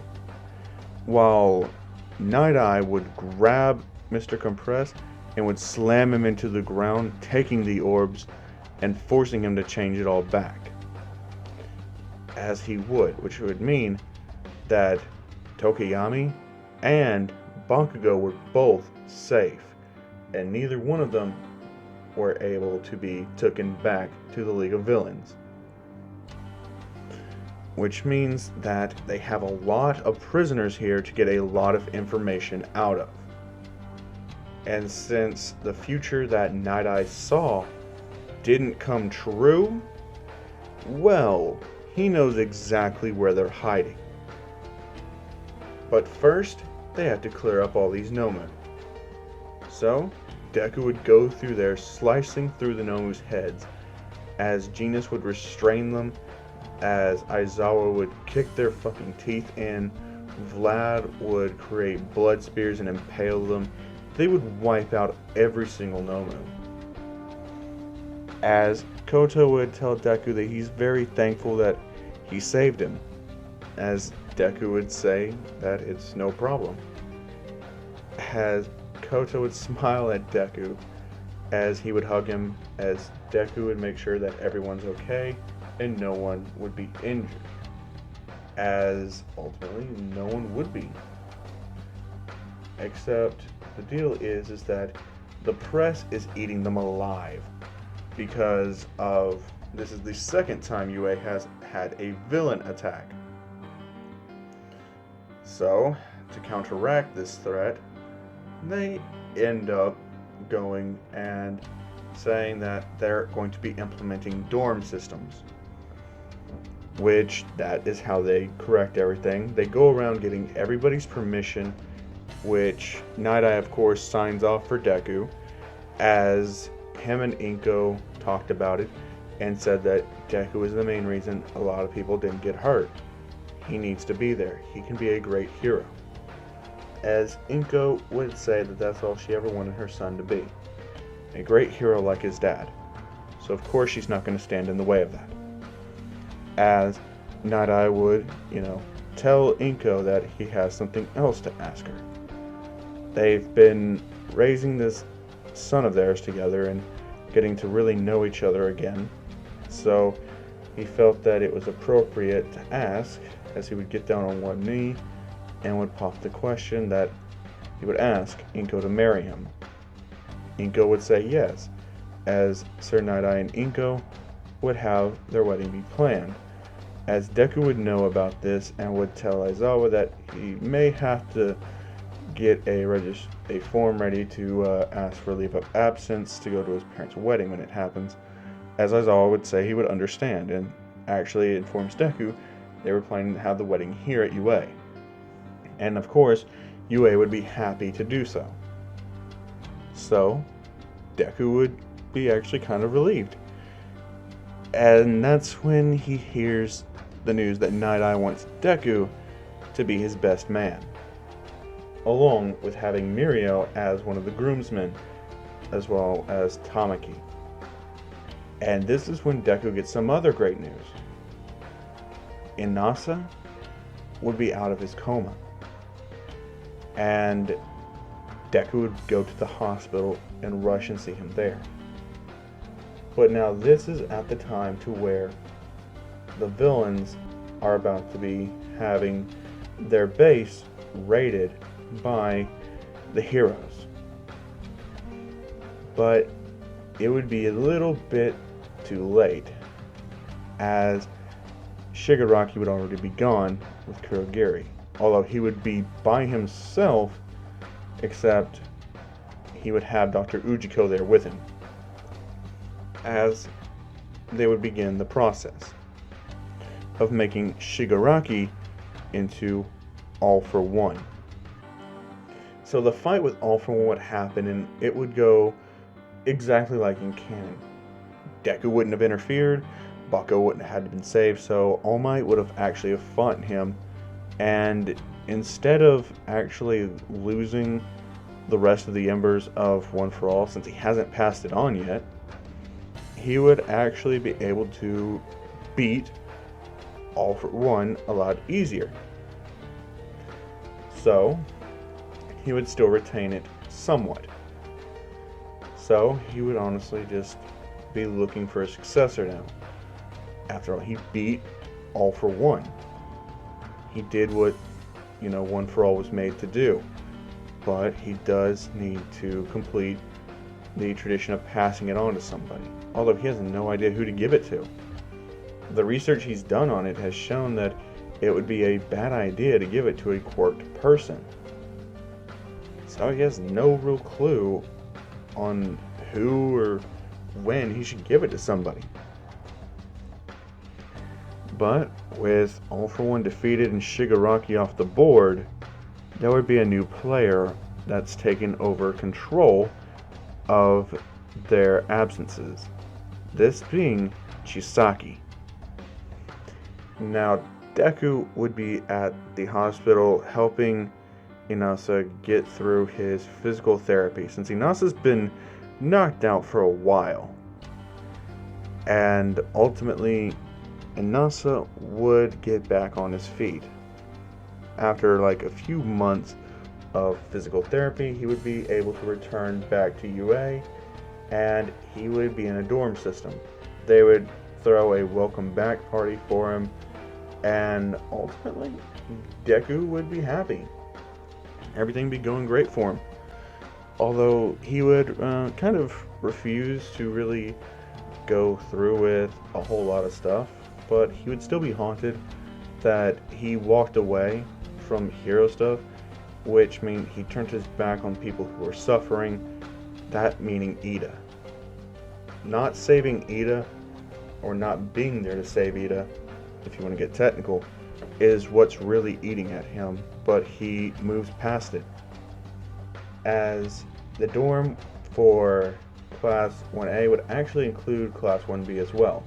They would have a shared dorm that would be bigger. After all, since neither one of them have a complete class, there would be a big kind of problem with making two separate buildings, so they just made one building extra big, and that would be that. So it cut down on construction costs, which they actually decided to help Uraraka's family out by giving them the contract to build all the dorms. So yeah, Inasa comes back, he moves in, everyone has their party, as it's time for Deku's parents' wedding. As Inasa's watching over there with Uraka on his arm, as Uraka would actually be smiling, and her and Inasa would be dating. Kaminari would feel heartbroken. After all that time flirting and comforting her, the dude wakes up and just takes the girl anyway. So, yeah.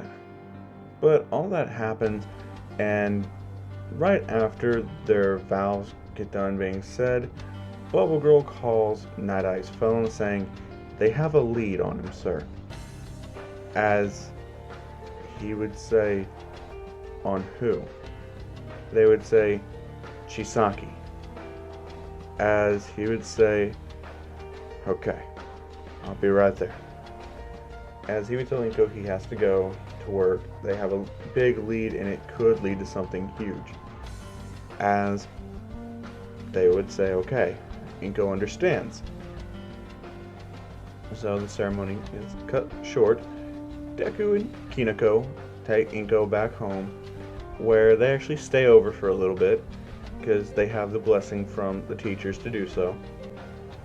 As they would ultimately just have some tea with Inko. Inko would tell stories about how Deku was as a kid and as a baby. And ultimately,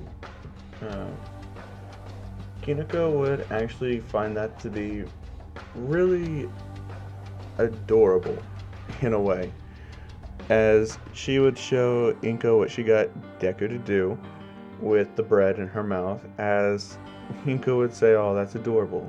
You two do make a good couple. As they would say, oh, thank you. As Deku could sense that there was something important and something was about to go down, that this happiness, it couldn't last forever.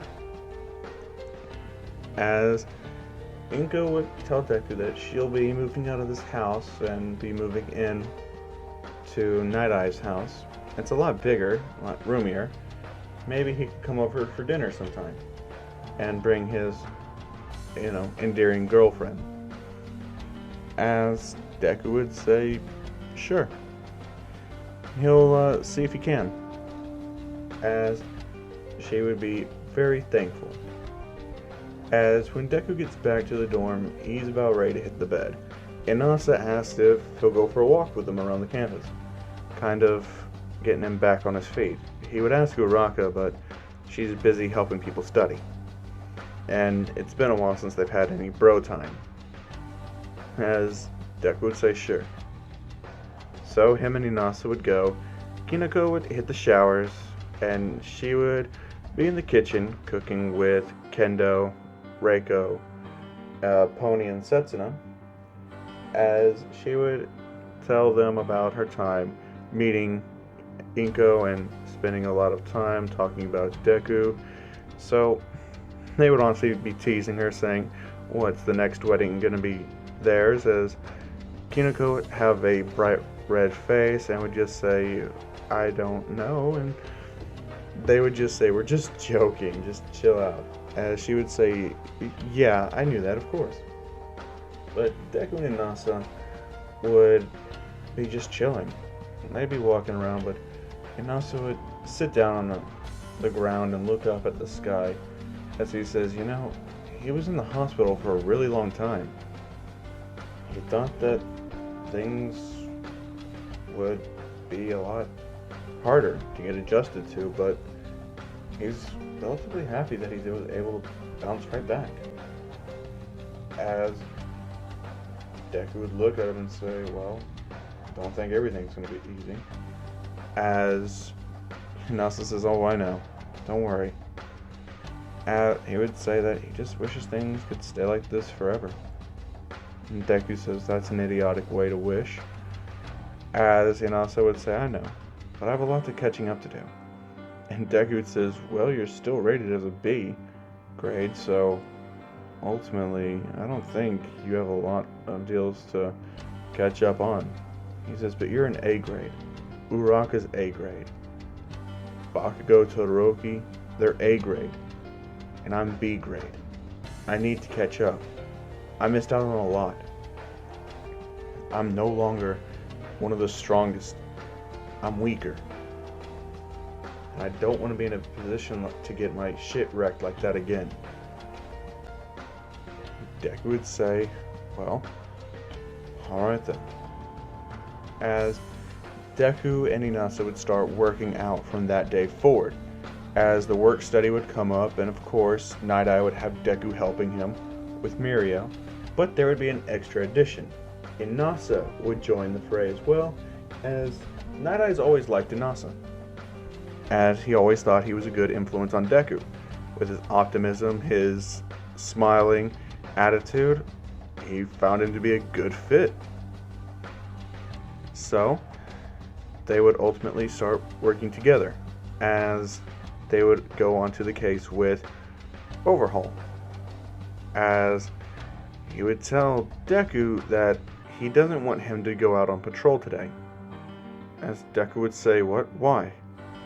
As he would say that he needs him to stick close by his side because he has to go and ask people for their cooperation. Especially since he has a meeting with the Hero Agency, he feels like it'd be better for Deku to join him than Mirio. As Deku would say, okay, I understand that. As Mirio and Inasa would actually be the ones to go out on the patrol.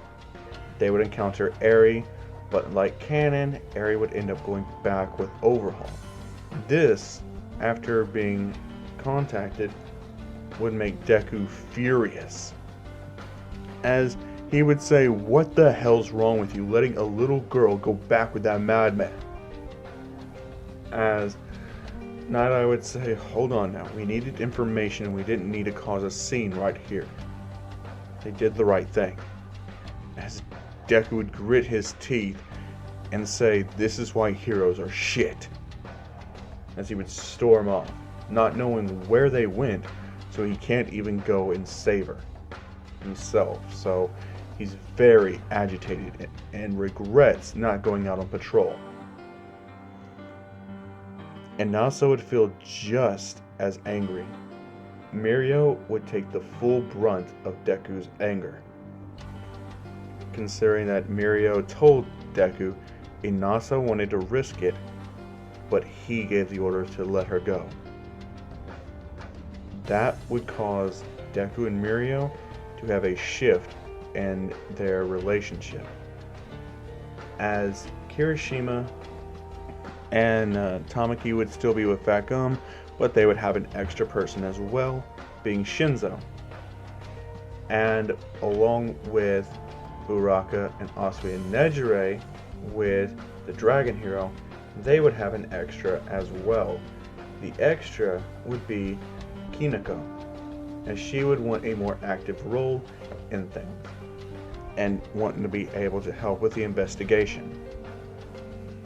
So, with that, it would actually have a lot of things going and setting in motion. They would have more help, and with Shinzo's quirk being so heavily praised, he would honestly be really happy about that. So, ultimately, he would work extra hard. He would be a lot stronger than he is in canon, and with Aizawa have trained him a good amount ever since like the beginning of the school year, in like Shinzo would be very, very well off. So to the point to where he could branch out from Aizawa and actually go with other heroes, like Fat Gum, who could teach him about other things and other ways to better be a hero, which would ultimately brighten, Shinzo's things, as Shinzo would hold a lot of guilt for not being able to save Ida. And during the incident of where Tamaki got shot with the Quirk erasing bullet, Kirishima and Shinzo would chase him down, as while Kirishima was taking the brunt of the swords, basically the dude who was chatting a lot would answer one of Shinzo's questions, and Shinzo would shut him down.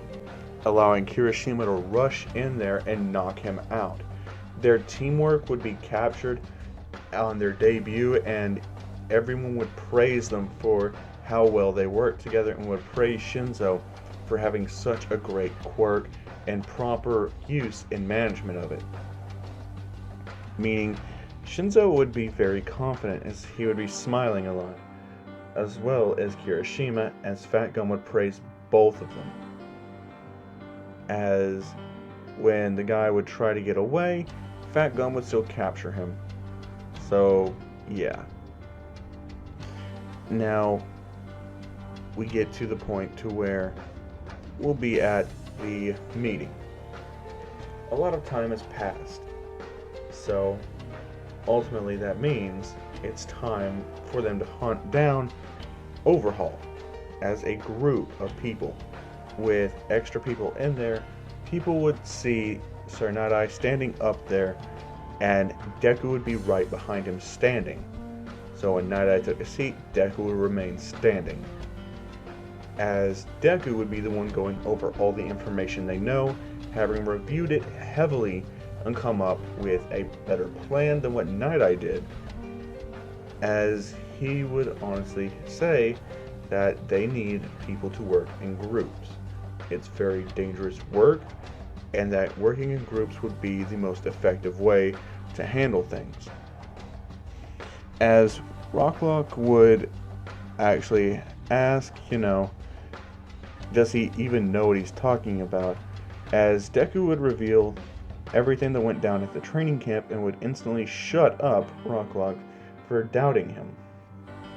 As he would just say that he's sorry to doubt them, and he's pretty sure that he is skilled enough, and Night-Eye would also explain his quirk in detail, as Deku would say that they've narrowed things down a lot more from intelligence operations that they've been running for a while now. So the total number of places that they would have to search is reduced by about 5. Meaning that the heroic force that would be called in would still be the same, but now they have greater numbers to investigate more thoroughly. As they would say that this is a great plan. As Deku would say that the students should not get involved until the day of the raid, and would only be involved as far as helping to evacuate people and capturing the lower ranked members. By no means should they have to fight some people that is above their rating. And this would be the first time any of the pros have heard about the rating system, as Deku would give them a quick rundown on each character's rating and why they were rated that way. As he would say that they have roughly 2 people who are A grade, himself and Uraraka, as the rest of them are B grading. As Rocklock would say, that's still pretty good, and that the ones who are A rating could actually do more inside, since they can handle more. Deku would say that's true, however, we shouldn't be putting the people who could do more and more risk, as actually Night-Eye would tell Deku that he's actually being promoted up to special grade. Deku would say why. He said after taking down Muscular with such efficiency, he has been considered and promoted up to special grade, meaning he will help with the entirety of the mission. Deku would say that's fine with him. However, people who are not of special grade should be only there to help take down the members there. If there are any other people who are of higher rating or similar rating to special grades, they should be considered priority to retreat. As Night-Eye and all the heroes would agree that that would be the best course of action. And that's how they would implement keeping all these students safe. But then Kirishima would ask a actually good question. What if there was no way for them to retreat? What then? as they said that they would have to fight their way out, but they should always be accompanied by at least one pro hero. And it's that pro hero's job to make sure both that themselves and the student get out alive, with no exceptions. If that becomes not able to be met through fighting, they are ordered to immediately withdraw or find a way to retreat, as everyone there agrees to those terms and conditions. So, with that, it would be the waiting game, as Aizawa would come out and would say that those conditions are set up, and if any of them violate them, they will be expelled. These are to ensure everyone gets out alive, as Deku would be the one holding on to that the hardest. As Aizawa would pinpoint that, as he would say, "You must feel a lot of guilt, huh?" As Deku would say, "What?" As Shinzo would be surprised, as Aizawa would say, "For not being there to try and help Ida. You must feel a lot of guilt for that." Deku would say, "Of course he does. He ran away." And this is the first time Inasa's actually hearing about this, as he would actually feel really bad now, that because of him getting hurt, it led to Deku quitting,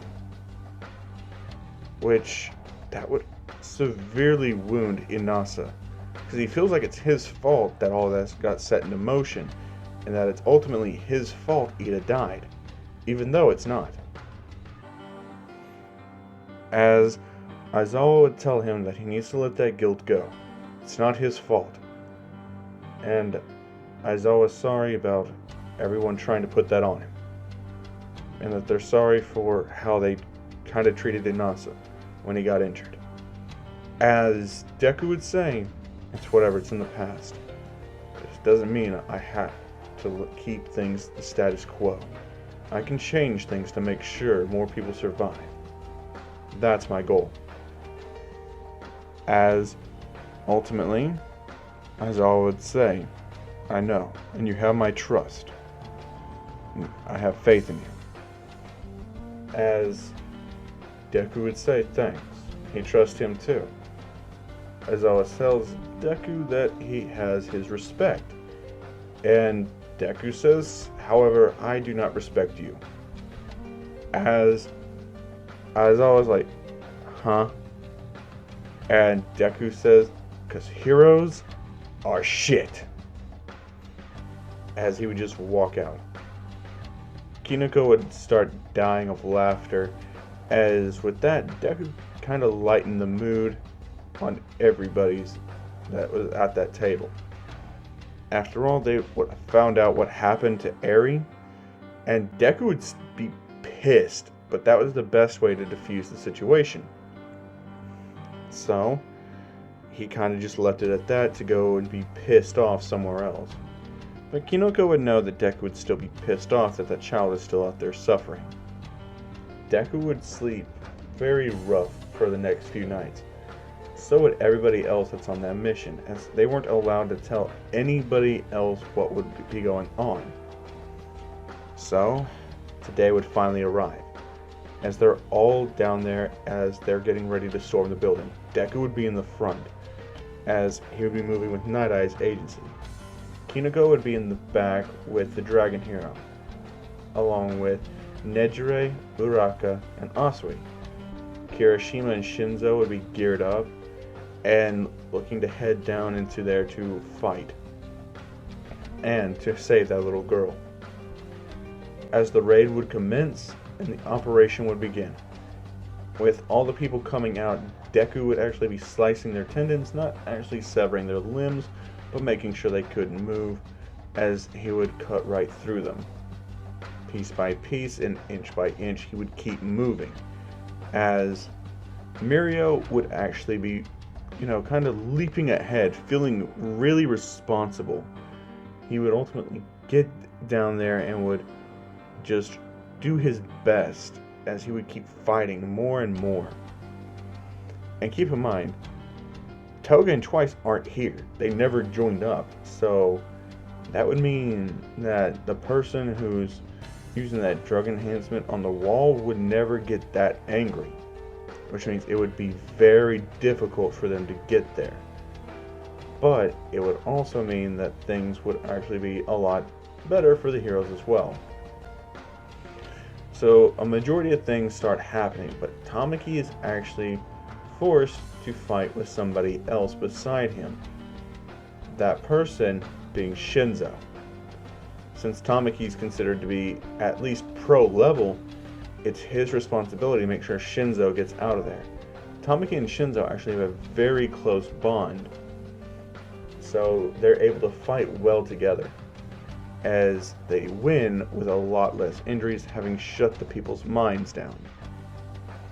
And after them being arrested, it allows for them to use a quick catch-up. Now we get to the part to where, Fat Gum and Kirishima get trapped down there with Rampa, as things would happen exactly the same as in canon, meaning they would still be injured, as pretty badly. So, yeah. Now you get there to where Deku is kind of getting annoyed with the guy in the wall. So what's he do? He uses Collapse, as he just starts breaking parts of the wall, as he's actually able to catch the guy, and Aizawa sees him and shuts off his quirk.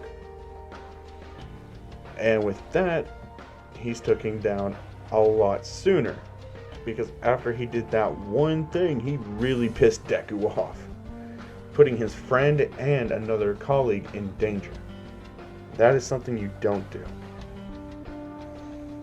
So, with that, Deku and them would be able to move forward with ease, with Tamaki and Shinzo catching up.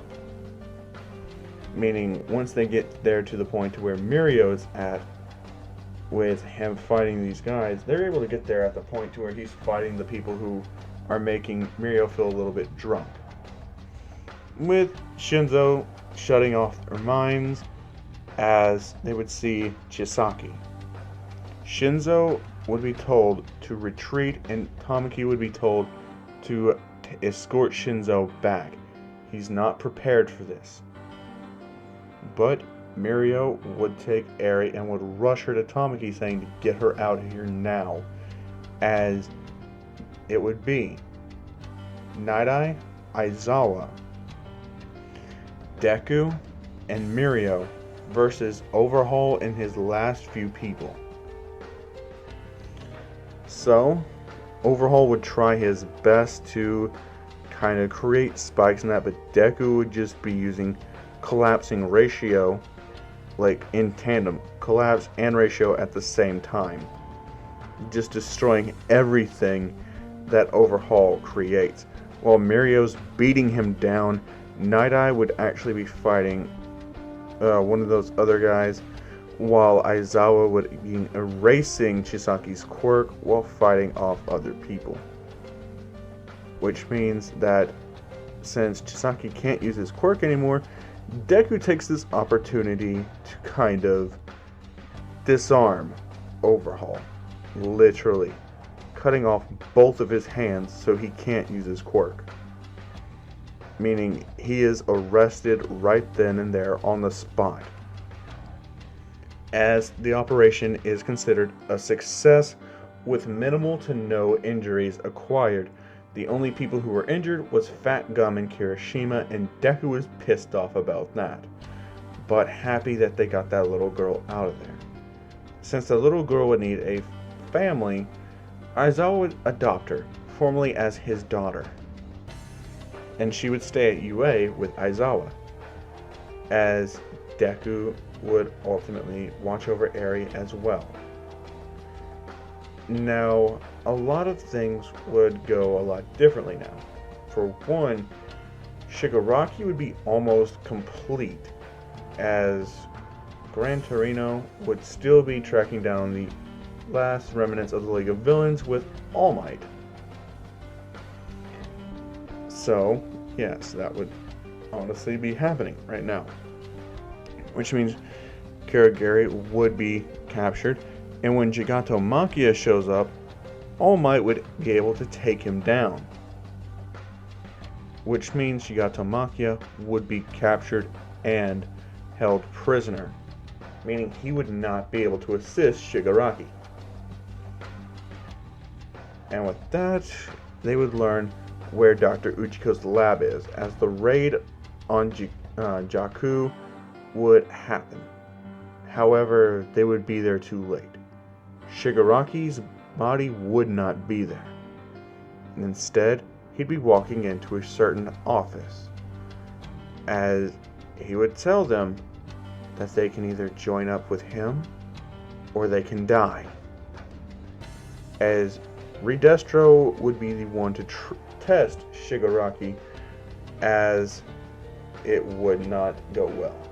Even though Shigaraki is a robotic arm, he's able to use other quirks in tandem with it, especially one that he found pretty useful, an electric type quirk, as he would be able to grab onto somebody, and thanks to metal being extremely conductive, it would increase the damage of the electricity,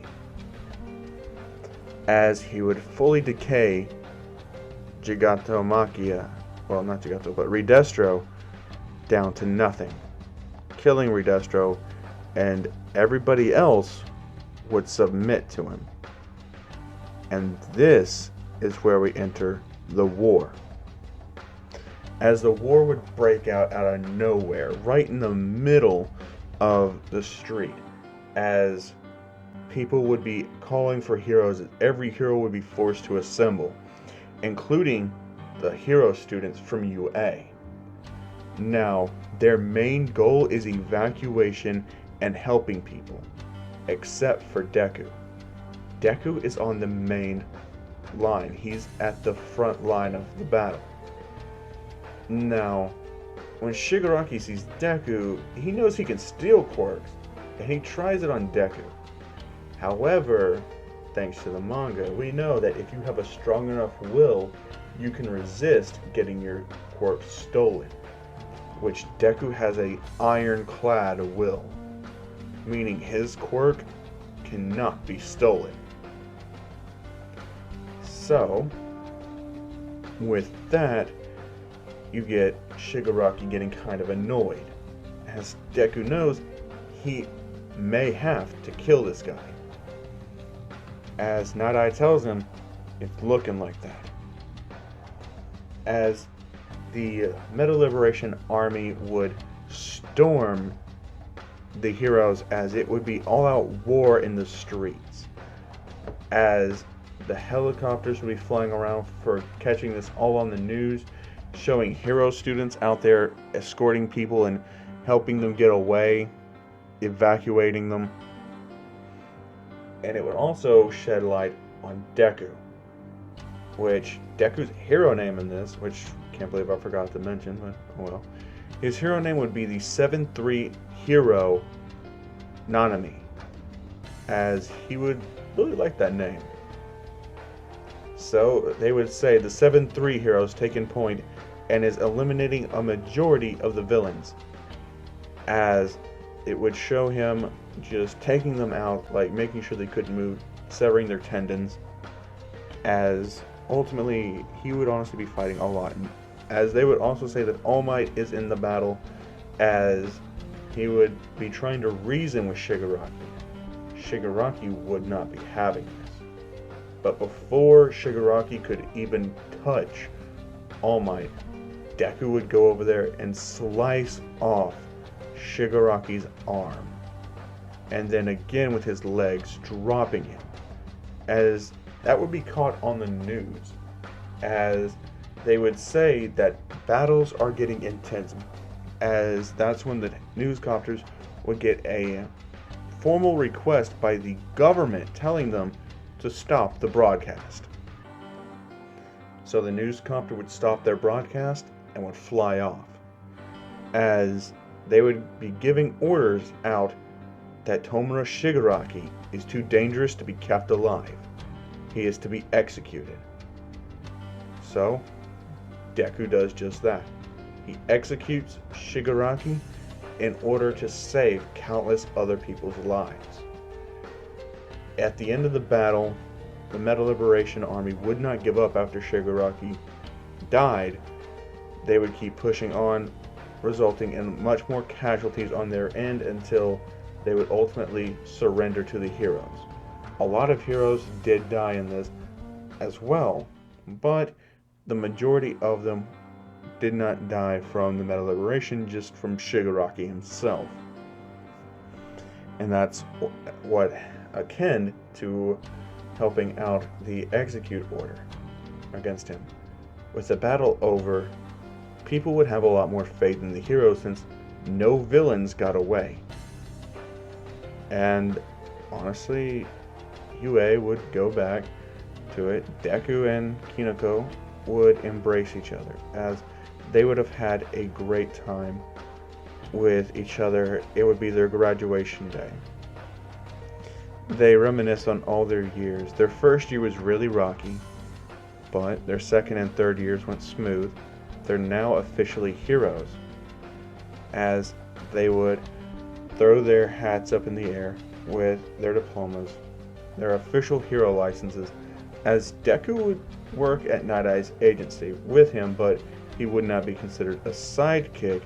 He would be Night Eye's heir, as Night Eye would retire. It would be renamed the Nanami Agency, as Deku would honestly do that for several years. But ultimately, he would close down his own agency or give it over to somebody else, as he would then become a teacher at UA, teaching people the proper way to be a hero. And of course, he would say that being a hero is shit. And him and Kinoko would get married, as they would have 3 children, 2 boys and 1 girl. The oldest being the one son, the daughter being the middle child, and the youngest being another son. As for Inasa, he would become a great hero and would be the one to take over Deku's hero agency. Him and Uraraka would get married and would have about 2 children, both girls. As Deku would kind of just be a great teacher and would ultimately become the principal of UA. And that's it. I hope you guys enjoyed. As always, I've been the Emperor Crown Fiend. Peace.